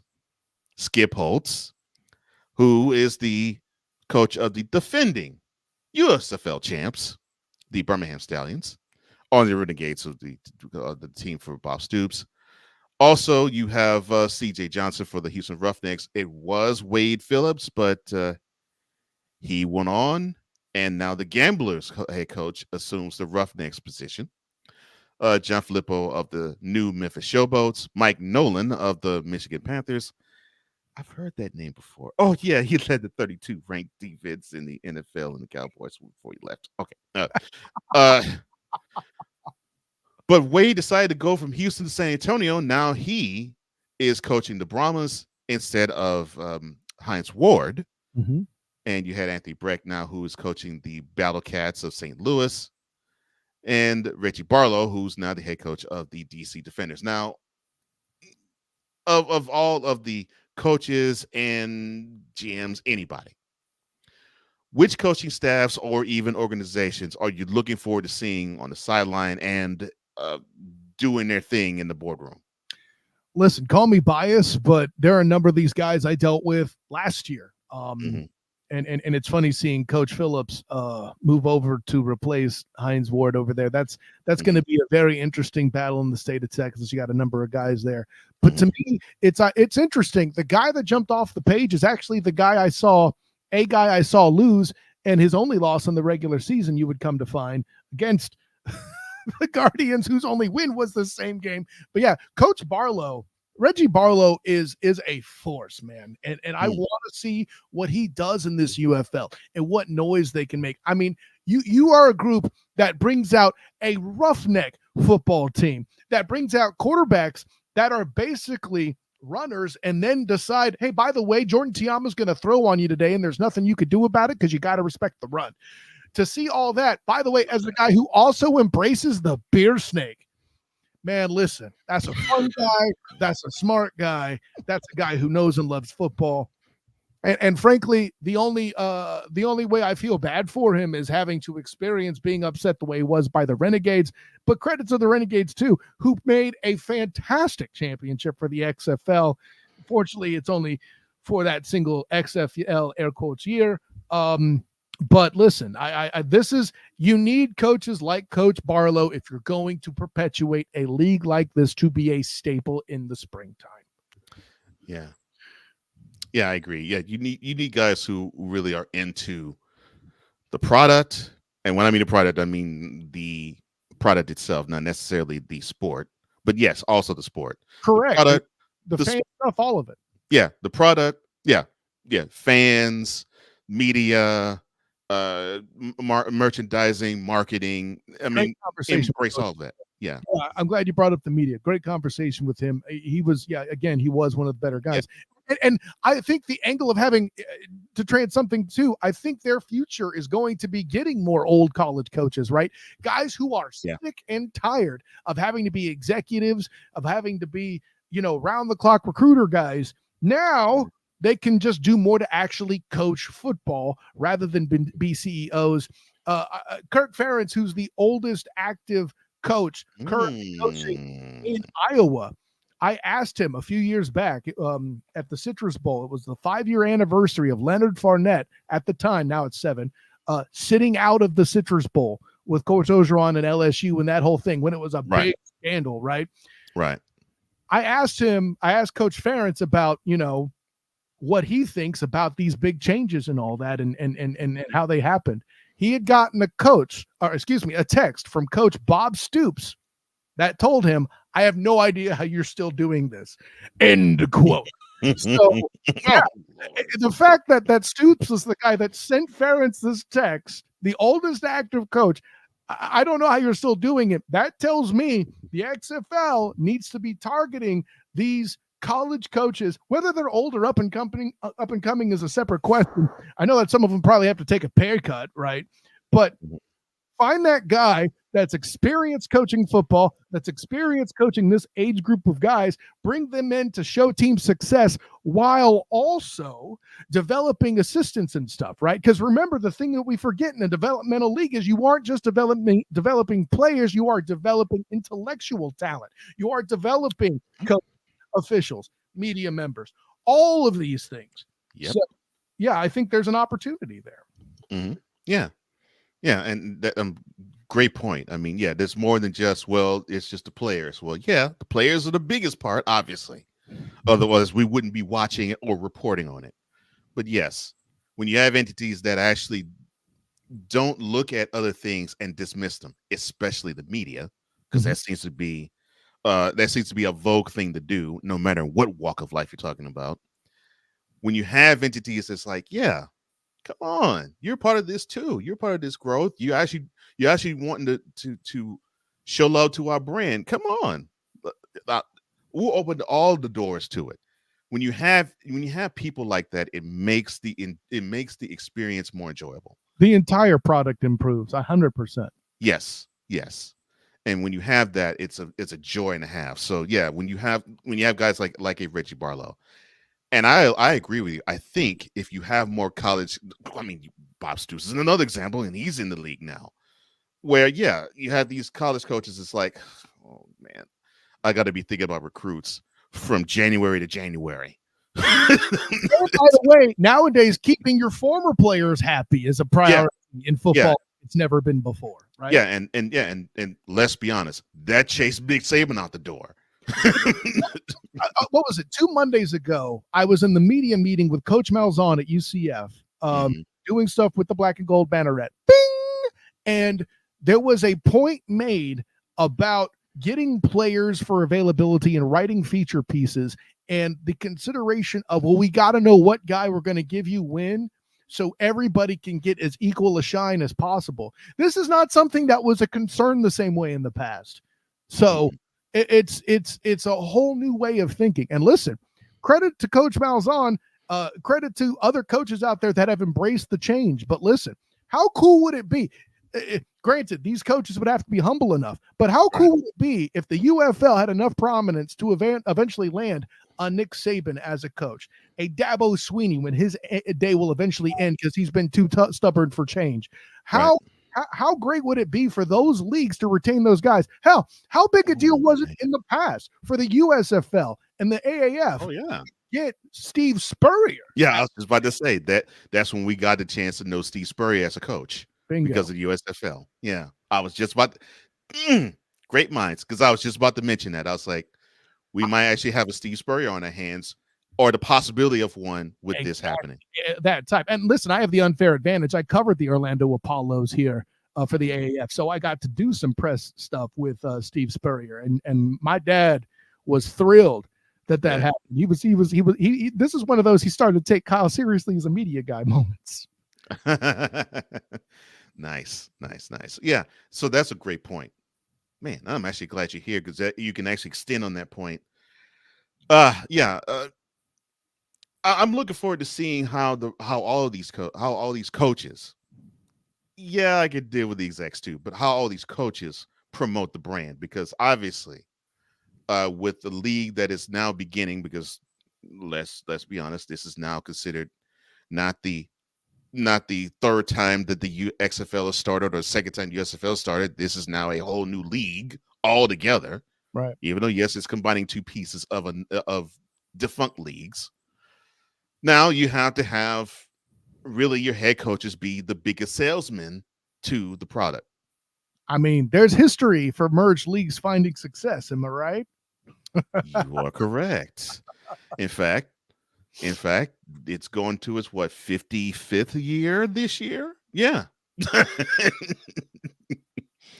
I'm just saying. Oh no, we're just saying. Indeed. Now, the United Football League today, or I should say last month. I'm sorry. Let's try this again. Take two. Thank you. UFL announced last month they will continue to build on the innovation of both leagues. And they adopted several innovative rules from previous leagues to deliver an exciting, fast-paced game with plenty of action. Slight modifications have been made to the rules that overlapped, including alternate possession options in the fourth quarter. And both leagues implemented opportunities last year for teams that are trailing if the score is tied. This year, the UFL will offer a 4th and 12 from the 28-yard line. Now, the highlighted rules will be the following: teams, if they want to execute a point after touchdown, they'll have 3 scrimmage plays from which to choose. Either take it from the 2-yard line for a 1-point try, 5-yard line for a 2-point try, or 10-yard line for a 3-point try. Kickoffs will look more like the traditional college NFL kickoffs, but will take place from the 20 instead of the 30. And also alternate possession option. While onside kicks are allowed at any time during the game, teams will have an alternative option to retain possession in the fourth quarter. If a team is tied or behind during the fourth quarter, it may elect to retain possession after a score with the 4th and 12 from 28. Now, with those rules and others that will adorn the UFL, what rules do you like as UFL begins their inaugural season? I mean, I know it's not in the spirit of the question, but I will lead by saying I hate that they've gotten rid of the XFL kickoff. I think that was the answer to all the concerns for player safety. I do too, yeah. While keeping the kickoff alive as a thing for special teams and all that, and while also accounting for player safety, I think the NFL should have leaned in all on this. But then again, we saw Joe Flacco get the Comeback Player of the Year award from over a guy that came back from the dead. So please tell me how much player safety really matters to you, liars. That all being said, of the things they're retaining, Cole Johnson, I like the alternative possession. You could onside kick, you could do that. You could kick away, or you could do the 4th and 20. I that was something, to me, my instincts as a football purist are like, that's just a lottery ticket and that's some crap. But from a fan's perspective only, that kind of thing leads for some mighty fine excitement. It does. And count me in on how the XFL did kickoffs too. I loved it. And for those who don't know, the kicking team wouldn't be able to move a muscle until the receiving team actually received the kickoff. And I thought that was a brilliant way to have excitement brought back into the kickoff, of actually ensuring the player safety bit. I think that was a total win-win. And for that to go away, I hate that. But yeah, I agree with you. I think and moreover, the way the kicking team was lined up too is an important element. Yes, and the way the kicking team was lined up as well. Yeah. But I did love the fact that they said the kicking team cannot move at all until the kick is received. I was like, yes, I like that. Well, it's received, or if it hits the ground, then they can go too. Oh, yeah, or if it hits the ground. Yeah, I forgot about that. I forgot if it hits the ground. Yeah. Again, all the purity elements that we want by keeping players safer. Right. And yes, I agree. NFL players, they care about the NFL. They care about the players and their safety. Again, That was a lie. well, we will be back with the NFL UFL next week, and we will review the 4 games that will be on tap. As Drew and I, or Kyle and I, or who knows, we'll break that down for the next week. But that is for next week. But for this week, that is now the beginnings of getting your UFL scratch.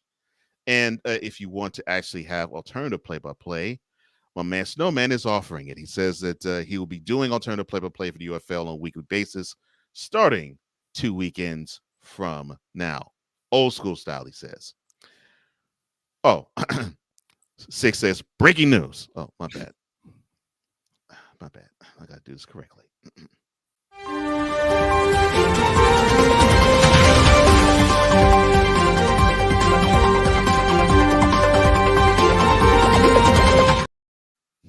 This just into the Total Football Talk news desk. Kyle Nash has just shattered the tibia and fibula of Roger Goodell's ego. Diagnoses isn't good.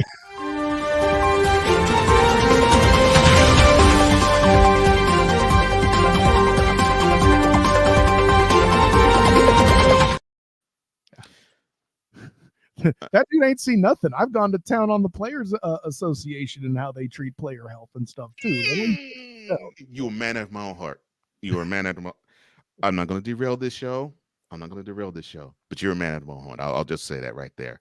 With that statement right there, Mr. Nash. 6 says Adidas. I know I have to say it correctly. Adidas already has the MLS on lock, which that is correct. They have all the soccer on lock here. Nike's fitting the NBA, NFL, NHL, and Major League Baseball. That's correct. And he says, 1 point try, 2 point try, 3 point try? What is this, rugby? Yeah. Yeah, it might be. You never know. But yeah, we will be touching up more on the UFL as we get the season rolling. But before we do, we have more of that's right, the Gridiron Scoop on Total Football Talk, and we will be back right after this.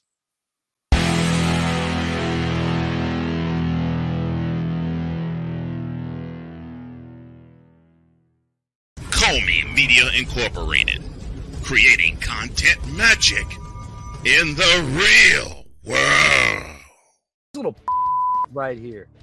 Look at the inside of these cakes. Now, when you bite into it, just as I demonstrated while you were talking at the beginning of your discussion right there, I could taste the drugs inside of this cake, Sick. I could taste the addiction within the cream filling of this cake right here, to where they not only this with that cake right there, but they made an ice cream out of it. They made an ice cream out of it. A 1 pint Christmas tree cake ice cream. Look at that little just smile up there. Look, she is up to no good on there. Look at that. Look at that smile on there, Sick. She knows that she got you. Got him is what's in her mind right now. Acknowledge me. Look at that little smile right there. She's up to no good. D. Willie in the evening, Thursdays at 11:15 p.m. Eastern, 10:15 p.m. Central, exclusively on Sertoba Media, where the struggle is real to be awesome. Hey, ladies and gentlemen. Hey, look. Hey, stop playing games. Y'all already know. Go ahead and toss him some Willie Bucks. Ain't nobody playing around. Hey, $sign D Willie 87. Go ahead, hit him up on the Cash App, and go ahead and give him some Willie Bucks. Look at Drew looking stoic, ladies and gentlemen. Stoic on that $10 bill. So go ahead, slide my man over some Willie Bucks, and we good. That's all I'm saying. We good. How about some Willie Bucks? Sertoba Media, where the struggle is real to be awesome. Hey, Eagles fan. Join my man Cool McCain and a host of others as they break down every single game, every single week in an objective manner, and also from a fan's perspective as well. Remember, this cast feels just like you. Nobody likes you. And you don't care. Fly, Eagles, fly. Eagles Elite Podcast. Every Wednesday at 8:30 p.m. Eastern on YouTube and other podcast outlets.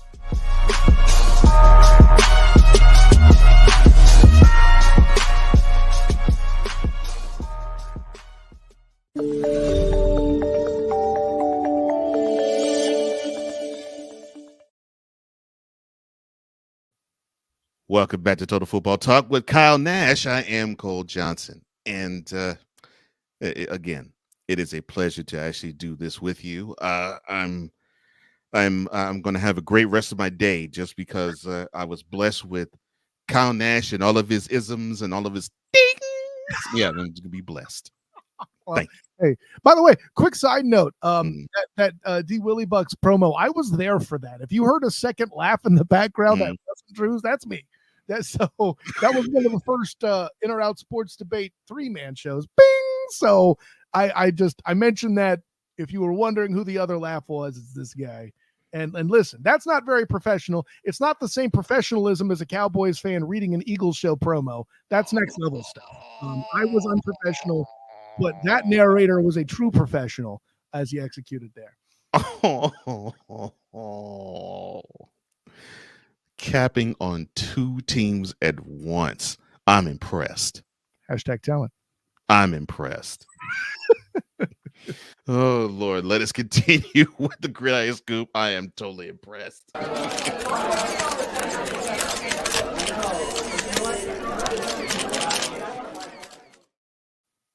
All right, back to the NFL. And before he was traded from the Chargers to the Bears this past Thursday, wide receiver Keenan Allen revealed that the Chargers had permitted him to explore several other options for where he would want to continue his career after spending 11 in LA and a little bit in San Diego before then. Later, when asked about the teams interested for Allen, the wide receiver mentioned the Jets and the Texans. How funny.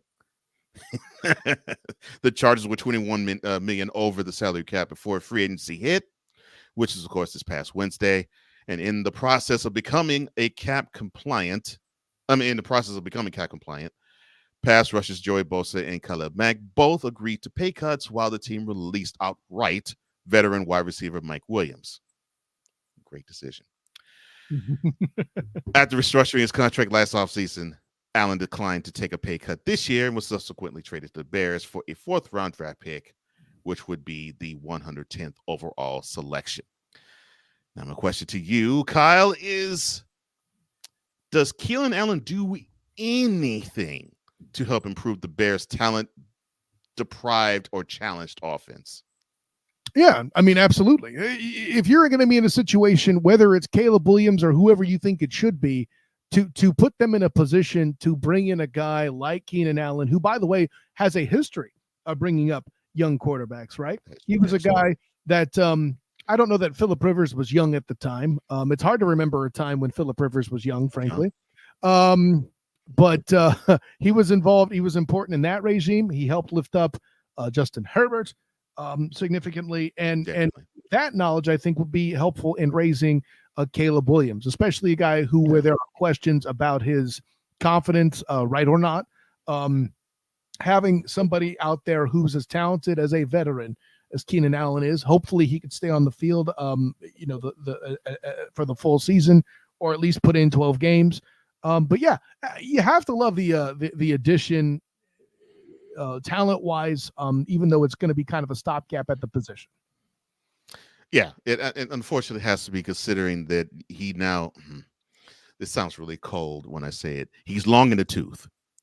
So, yeah. Those are the facts, man. You're reporting. Yeah, they are. But I think this would help Caleb Williams because, I think it's a foregone conclusion the Bears are going to be drafting him next month.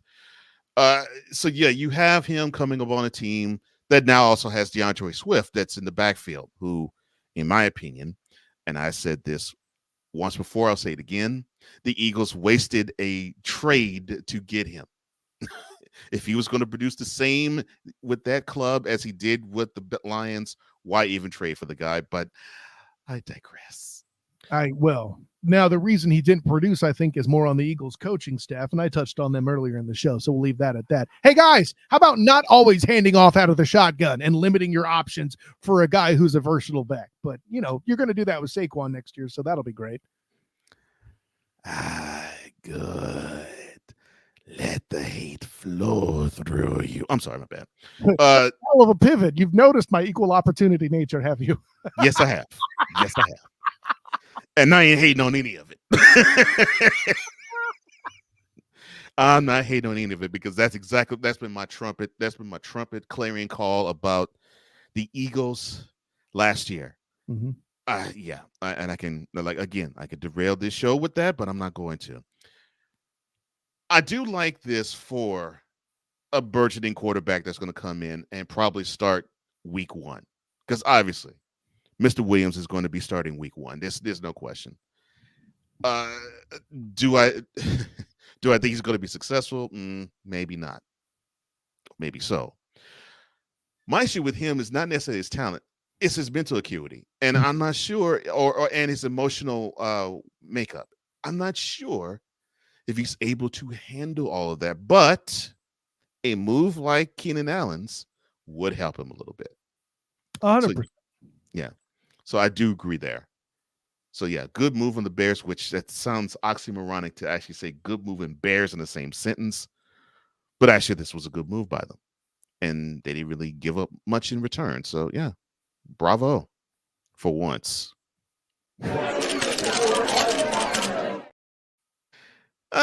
Now we get to put a Dallas Cowboys punching bag, and we get to punch on them some more, because now Leighton Vander Esch is retiring from the Cowboys after dealing with a recurring neck issue in his very short 6-year career.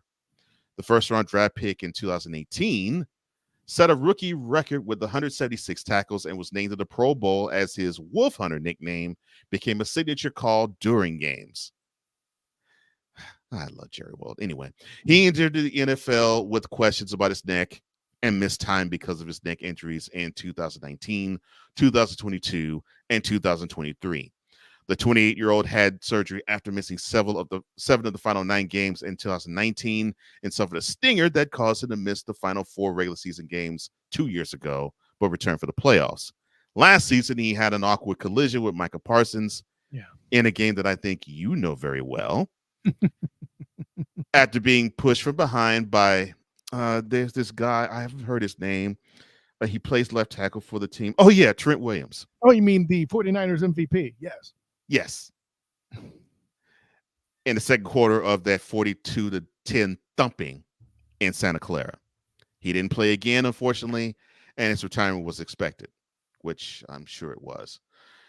My question to you is how does this unexpected retirement, not necessarily with him retiring, but in terms of the roster, when I say unexpected, how does this unexpected retirement affect the Cowboys defense? I mean, listen, if you have less attack on the edge, inevitably that does hurt the defense. And then let me be clear. I don't want to make light of neck injuries. I'm actually glad. Oh, heck no. Yeah, I'm glad to see him hang it up. I mean, it's a sad thing. A big guy in Denver, Al Wilson, was a linebacker. Oh, yeah. A guy whose career ended earlier than it should have. Priest Holmes for the Chiefs, another career that ended earlier than it should have, for a guy who was on Hall of Fame pace. Yes, he was. Oh, man, I loved him. I loved watching him run. He's my favorite running back. And I say this as a 49er fan. Priest Holmes was my guy. The dude that worked on Sundays, it was perfect. His name was Priest. But I say that's a joke I made in the first incarnation of the Student of the Game. But that's how old I am, Cole. Don't judge, okay? Listen, I still have great hair. But yeah, this is going to be a tough thing. I mean, at least Van Der Esch gave them time to kind of draft for it and account for it in some way, shape, form, or fashion. Obviously, Micah Parsons is still the main force up front. DeMarcus Lawrence, although a bit longer in the tooth himself, is going to be a force still. Diggs, if he could come back proper from his injury, they still have a formidable defense. It would be nice to get a piece to replace him in the draft. I don't know how easy that is. Yeah. So, it could be the kind of thing where they're forced into a corner to get younger and improve by accident. So, not improve, but get some new blood in, and make, let's just say, and this is putting it cold in terms of salary terms. I would have, if I'm a Cowboy fan, if I'm an NFL fan, I prefer Van Der Esch play, obviously, but totally. Yeah. Totally. But I think there could be an opportunity to help the salary cap with this, Yeah, that's a good point there. That's the salary cap point is a good point. And yes, yeah, definitely. Total Football Talk, Kyle Nash and myself, all entities.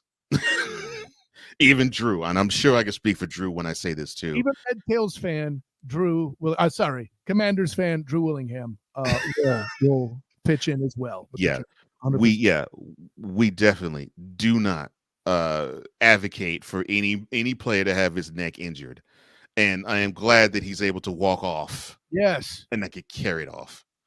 So I don't care what team he plays on. I'm glad that is the case. I'm glad he's healthily walking away from the game. He's part of an NFL trend of players retiring sooner and speaking of their health. I love it. I think it's something that needs to happen. Yeah, one of the biggest names, former 49er, Patrick Willis. Mm-hmm. And still a Hall of Famer now, am I right? And he still should be. Yeah. Yeah. Yeah, still should be. Yeah, because I mean, he was definitely on talk about a player that was on Hall of Fame pace. He was, and I think he still should be in. And this is coming from a non-49ers fan, so yeah, definitely.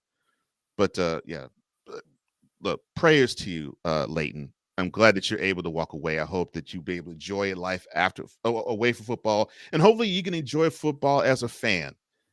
And I hope that the Cowboys do right by you and treat you as a wonderful citizen of the club, because you are on your way to actually becoming one of those names that we probably would mention. Okay, in Cowboys lore, he actually might be one of the best. So yeah, I'm glad you're walking away healthy, and I'm glad you're not being carried away, because the last time we saw you, that it made my heart sink when I saw it. I was like, oh man, that was a nasty collision. But yes, happy retirement, and I hope you enjoy your life with your family. You get to play with your children, and you get to enjoy life on your own terms.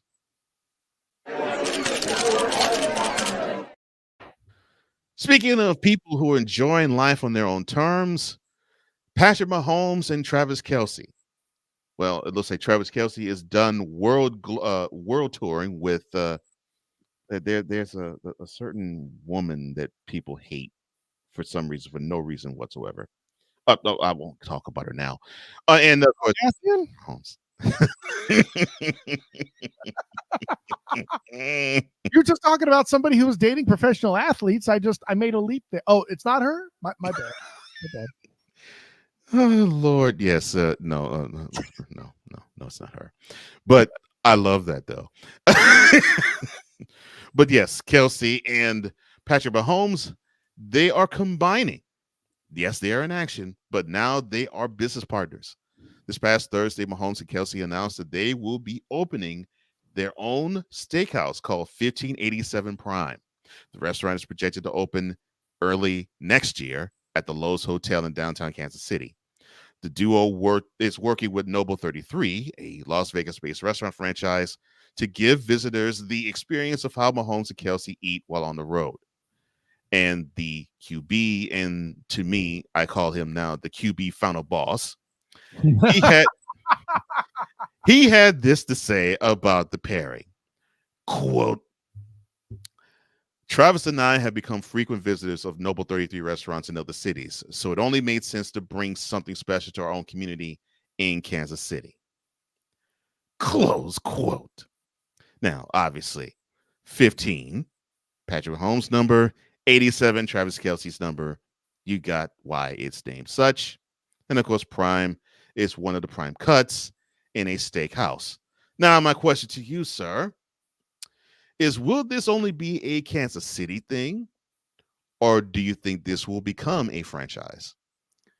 Well, I mean, how do you not entertain franchising this? Now, I would obviously the flagship store should be in Kansas City, and the where you test this concept should be in that city, and all of that. And listen, every city is its own demographic, its own biome, if you will, right, for what it is to somebody that would entertain restaurateurs. But let's go down the list, shall we? Travis Kelce, who's probably going to retire after this year as a future Hall of Fame first ballot player, is going to be a big brand. And then there's an NFL quarterback, the final boss, as you call him, Patrick LeVon Mahomes II. That's a whole thing. And let's just say the union between one Travis Kelce and Taylor Swift remains a thing. Now you have expanded it all into worldwide reach. This is the kind of stuff where I feel like Disney's going to get involved, so they'll have rights to the Imperial March. Okay?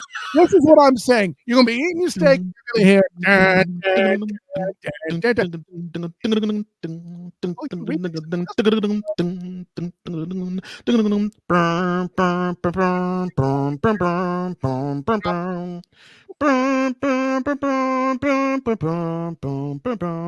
mean, did you see this?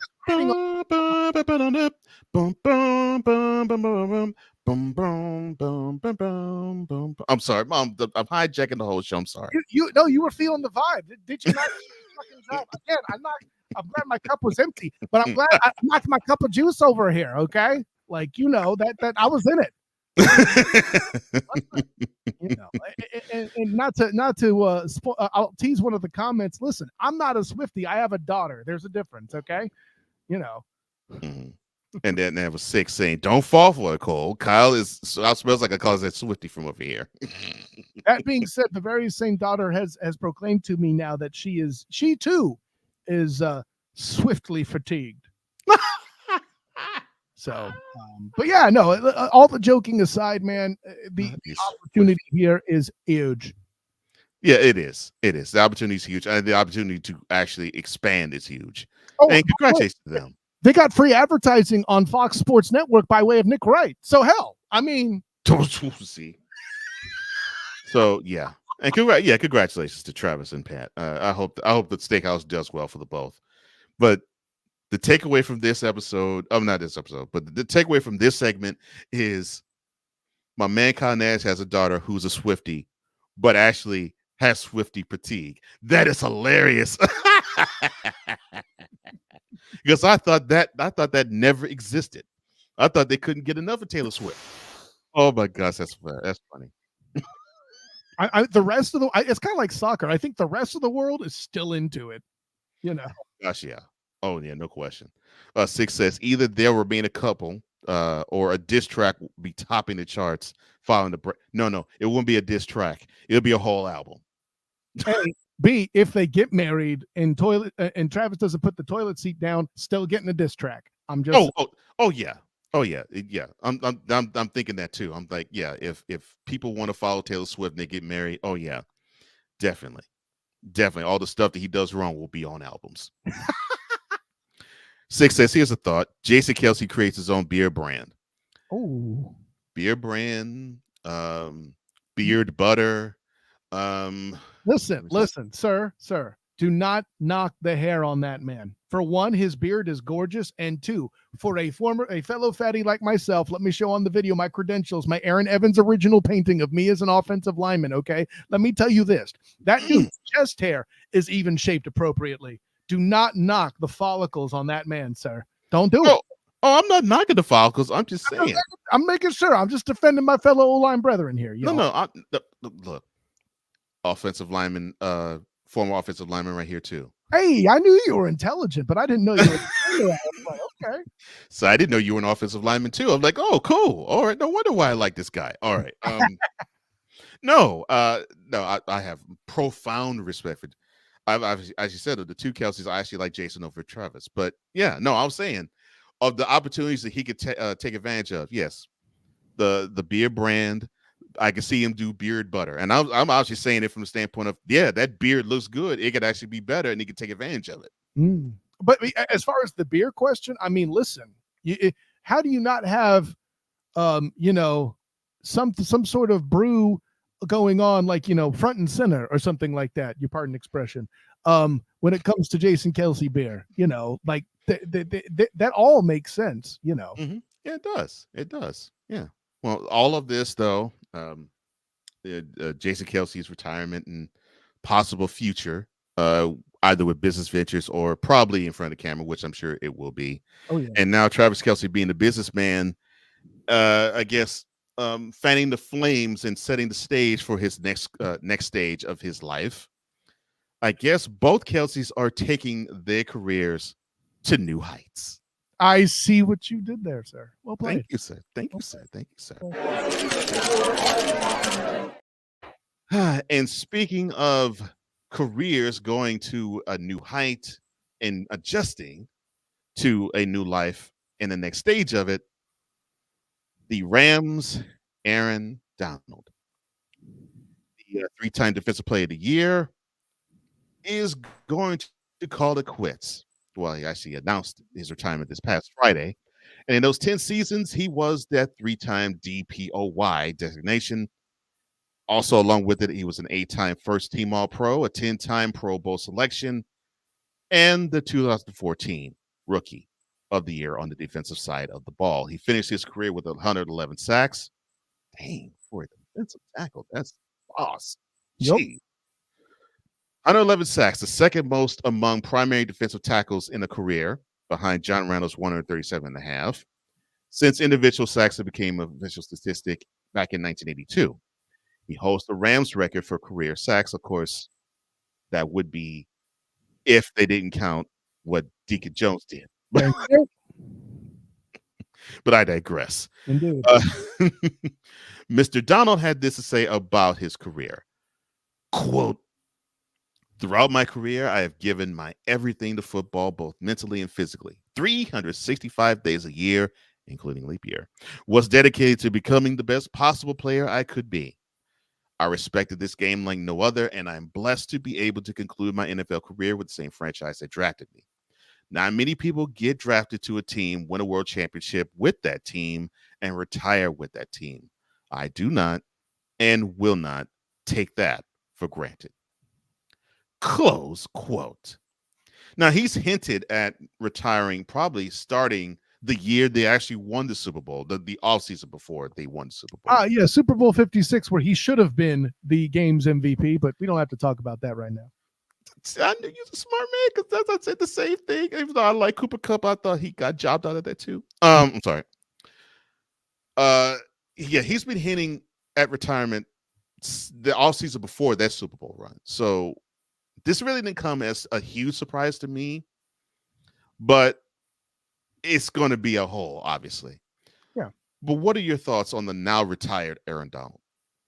I mean, I think we touched on it just as well with Van Der Esch, right? This is another example of a guy who played at a very physical position, who's in a car accident literally every snap with the way that these guys hit each other. That's and correct. He's in a position to walk away from the game. I think what makes Aaron Donald and Randall, you mentioned for the Vikings, very unique, is they were speed-based guys. That's but it's I think the days of the Gilbert Browns, a name as a run stuffer, space filler type. Like the 6'1", 6'2", 330, 40, 50, 60-pound guy. Yeah, like those I'm not going to say they go away because if you're running a 3-4, you need that dude still, no question. No question. But you're going to definitely see if you're running 3-4. Yeah. Yeah. But you're going to see more guys like Aaron Donald, J.J. Watt, and Ndamukong Suh, who, by the way, should have gotten a Heisman. That's another question. But guys who are more complete athletes are going to be the mold, and at least for the elite level players. I agree. And yeah, listen, it's a whole new generation of edge rush we saw, kind of starting with Julius Peppers. Mhm. I'm glad he's getting in the hall. I am too. And yeah, that's where I'll leave it, man. He's representative of the new breed that started then, and I'm glad. Again, this is another level of intelligent football player who's going to take his money and live a proper life. Give another dude a shot. And I'm glad he is. He deserves that. I have forever been a fan of the guy. Whenever you could be 6 foot and 280 pounds, and you can probably use leverage like an offensive lineman does, and like we're taught to do, and probably toss a guy 6'3" and over 300 pounds out the club. Oh yeah, often. Take me down, no question.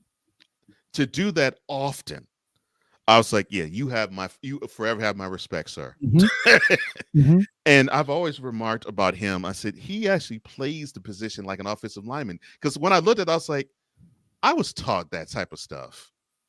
How to get proper leverage to make sure that the defender can't really, can't get proper footing to where he wants to go, to direct him where you want him to go. And I was seeing him do things, and I remarked to other people, I'm seeing him do things. I'm like, this dude is playing a defensive tackle position like an offensive lineman. I'm like, wow.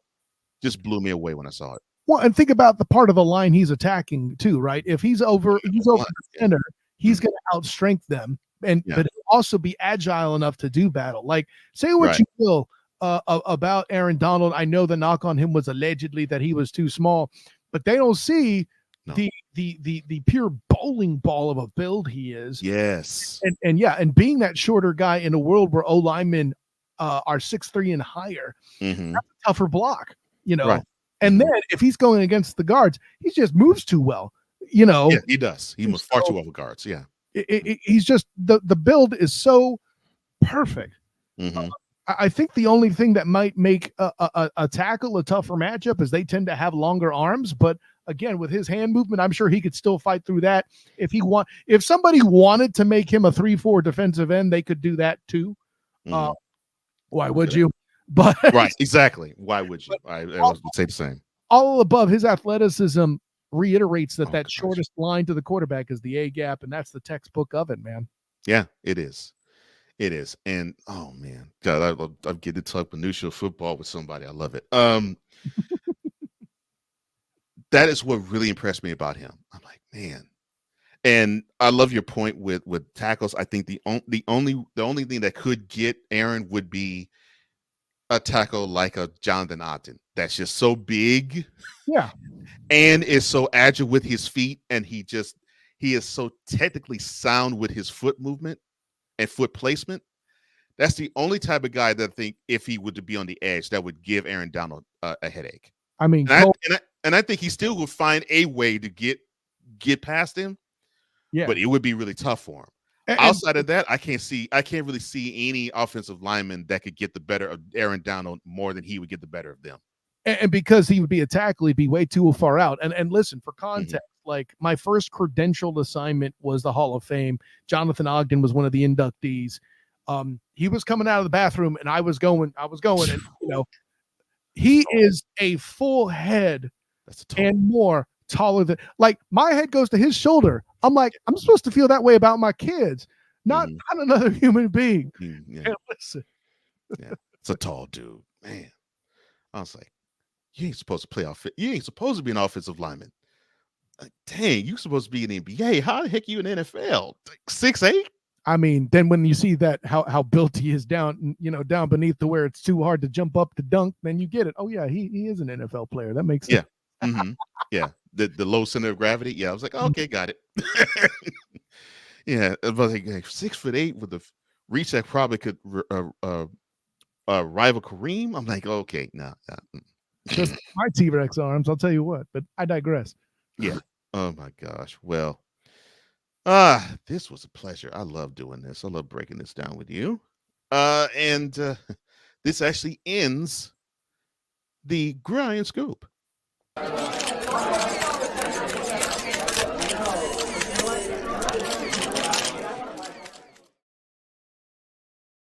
Total Football Talk.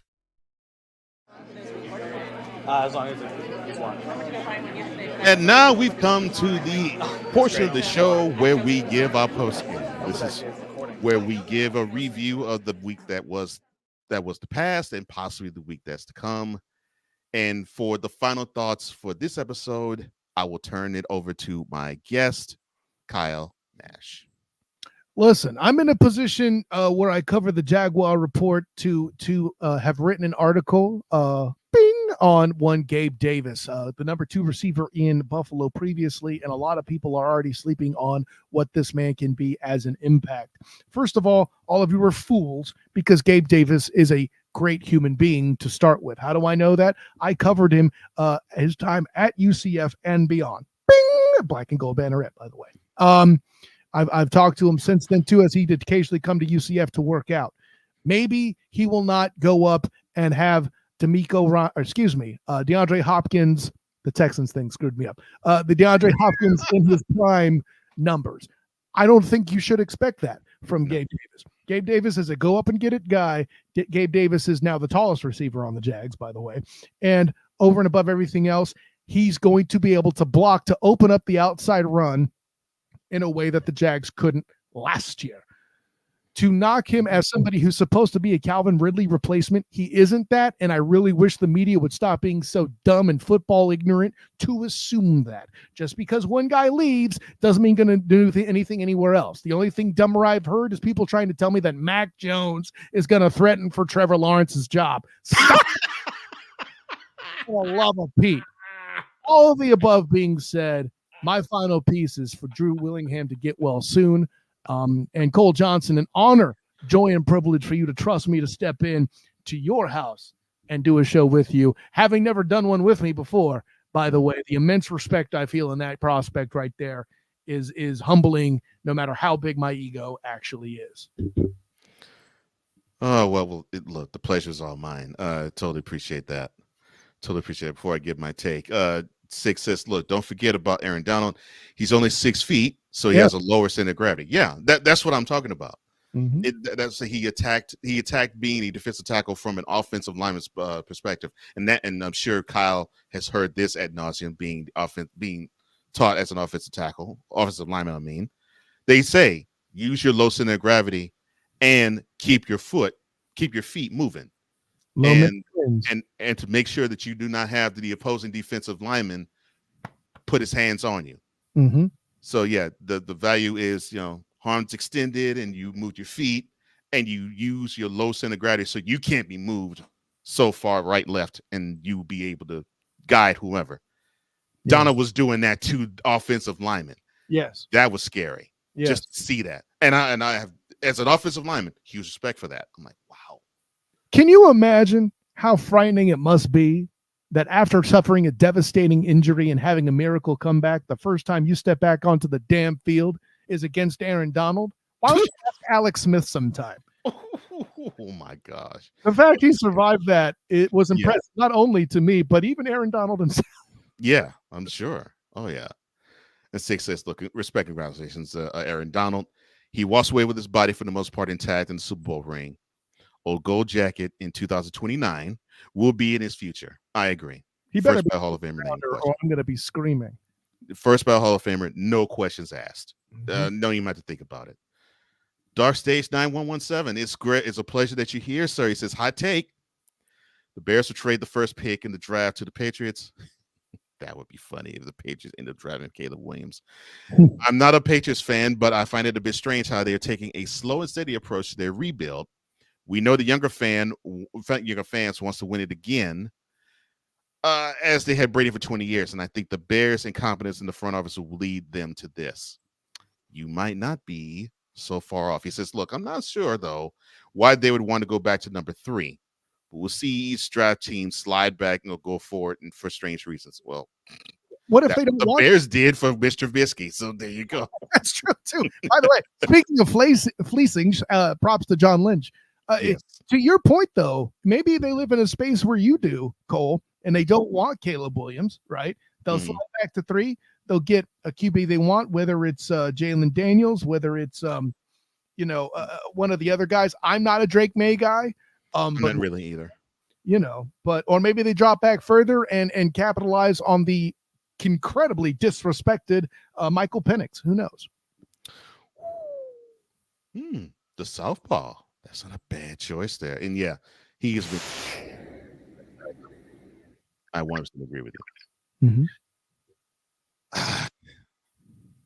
The free agency period is another reason why I will always say the NFL has it over every other professional league in North America. We try to get hyped up for the NBA's free agent period, which is in the middle of summer. Actually, not the middle of summer. Actually, it starts right about the time we're celebrating the country's birthday. So on Independence Day, we're dealing with teams going from one place to another. And with baseball, they try to do it in the off season, but people really could say, eh. And in the fall, we're wrapped up in football, and some are wrapped up in basketball. Here we are in the off season of the NFL. We have Major League Baseball in spring training. We have the NBA in its regular season, and we are in March Madness. And the biggest talks in sports happens to be football. I mean, I've heard, things of the Russell Wilson to the Steelers, and then Justin Fields getting traded to the Steelers. I've heard that talk ad nauseum, a full week. People getting down on Sean Payton for treating Russell Wilson bad. We touched on the Calvin Ridley thing. Hearing these types of talks, Kirk Cousins fleecing the Falcons for getting his second big NFL bag, which all I had to do is just say, congratulations, Kirk. That's all I have to say about that. But this talk has been at the center of sports talk, not just the center of the NFL talk, center of sports talk. And that right there, if people ask, well, why do you say the NFL is the number one sport in North America? Well, you have that. And when the Major League Baseball will be rounding off in the first month and getting to the second month, while the NBA is getting into playoff shape, we'll be giddy all for the NFL draft. You will see why people love the NFL so much, why Kyle loves the NFL so much, why Drew does, while I do. Because it is a league that, while for all its foibles and for all its warts and for all of its bad side to it, they just know how to market their product perfectly. And they know their base, they know what they want, they know how to give it to them, and they know how to create the excitement surrounding it. So yeah, other leagues, you have to pay attention to NFL because you got a lot of billionaires that could teach everybody else how to do business. And I hope the NFL doesn't get into a lull, because I get the feeling they're just hitting their stride. So thank you for making the NFL free agency an exciting time, almost as exciting as seeing the action on the field. Hopefully we feel the same way when we get to the NFL draft next month. As long as it's one. It's great. I love it. I hope it actually is recording. Listening to it. Well, that is all the time we have. But before we go, this is something I don't do, simply because I know all of Drew's handles. Where can the people find you, Mr. Kyle Nash? An honor, joy, and privilege to jump aboard being part of the Total Football Talk for today. Listen, I am Kyle Nash, the student of the game. You can find me on Twitter, Instagram, and Threads at the SOTG. Find me on Facebook as the same, the student of the game. Check out my writings on Jaguar Report, the 3-point conversion, and the black and gold banneret, as well as my work covering the Orlando Magic with A7BN Sports. Check out my work, of course, podcasting as the student of the game, Wednesday nights, 9 p.m. Eastern, and my work with the Duval Dive, my man, Travis Holmes of BigCatCountry.com on Fridays at 11. By the way, on the Sertopa Media Network's YouTube channel, among other places. Huddle Up YouTube, my Facebook pages, A7BN Sports Facebook page, my Twitch account, the SOTG, all of the above. You can find the action there. And if you don't, check your favorite podcast catcher. You'll find both of them on the Student of the Game feed there as well. Also, check out the Duval Dive on the 3-Point Conversions iHeartRadio, as well as that Sports Block Sunday from 12 to 2 on Old School 101.com. Cole, I can't tell you how much fun I had because it was a fantastic thing. I will also be looking forward to your budding ASMR career to bring you another review stream. That should be a great thing that takes off. And I would avoid any Cleveland area codes should you begin that particular career. But like I said, an honor, joy, and privilege. And until next time, class dismissed. Thank you. Oh my gosh, thank you. This is actually almost a bucket list I could check off. I've been hearing about you for about 4 years, and I was like, oh yeah, we gotta have to have a chance to actually work together. And yeah, now I can say I have, and I can say I want to do it again. So thank you. I totally appreciate you, and I enjoyed you. Your brand of entertainment, I love. I will embrace. And now that I know that you were a former offensive lineman, yeah. You're a friend of mine now, for real. You just become best friends? Yep. That's exactly what happened. Oh my gosh. If you want to reach me, all you have to do is go on to flowcode.com/page/host Cole Johnson. That is flowcode.com/page/host Cole Johnson. And if you want to reach Drew, he has many social media homes. You can find him on Sotoba_media on Instagram and on Twitter. And you can find him at @the_Sotoba on TikTok. And of course, you can find him on the Sertoba Media YouTube channel. That is @Sertoba Media, where the struggle is real to be awesome. And you can catch me not tonight, but next Tuesday night, 8 p.m. Eastern, 7 p.m. Central. I will be making a guest appearance on Queen 3 and King. It is going to be a show that is going to feature submitting while struggling. That is Queen 3 and King. I'll make a guest appearance there next Tuesday night, 8 p.m. Eastern, 7 p.m. Central. That is on the BS3 network. And you can actually catch it streaming live on Roku TV as well. You can also catch that on the Queen 3 and King podcast YouTube channel as well as the BS3 network YouTube channel. That is Queen 3 and King podcast next Tuesday night, 8 p.m. Eastern, 7 p.m. Central, where I will guest appear with 3 queens and a king. And with that being said, thank you guys for liking, thank you for sharing, thank you for subscribing, and thank you for hitting that notification bell so you can catch any and all content that emanates from the Sotoba Media YouTube channel, also from all the channels that represent one Mr. Kyle Nash, and or the Comey Media YouTube channel.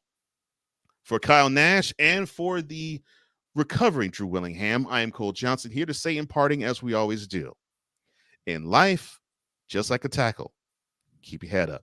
And always remember, you got to play until the whistle blows. Until next week, so long, everybody.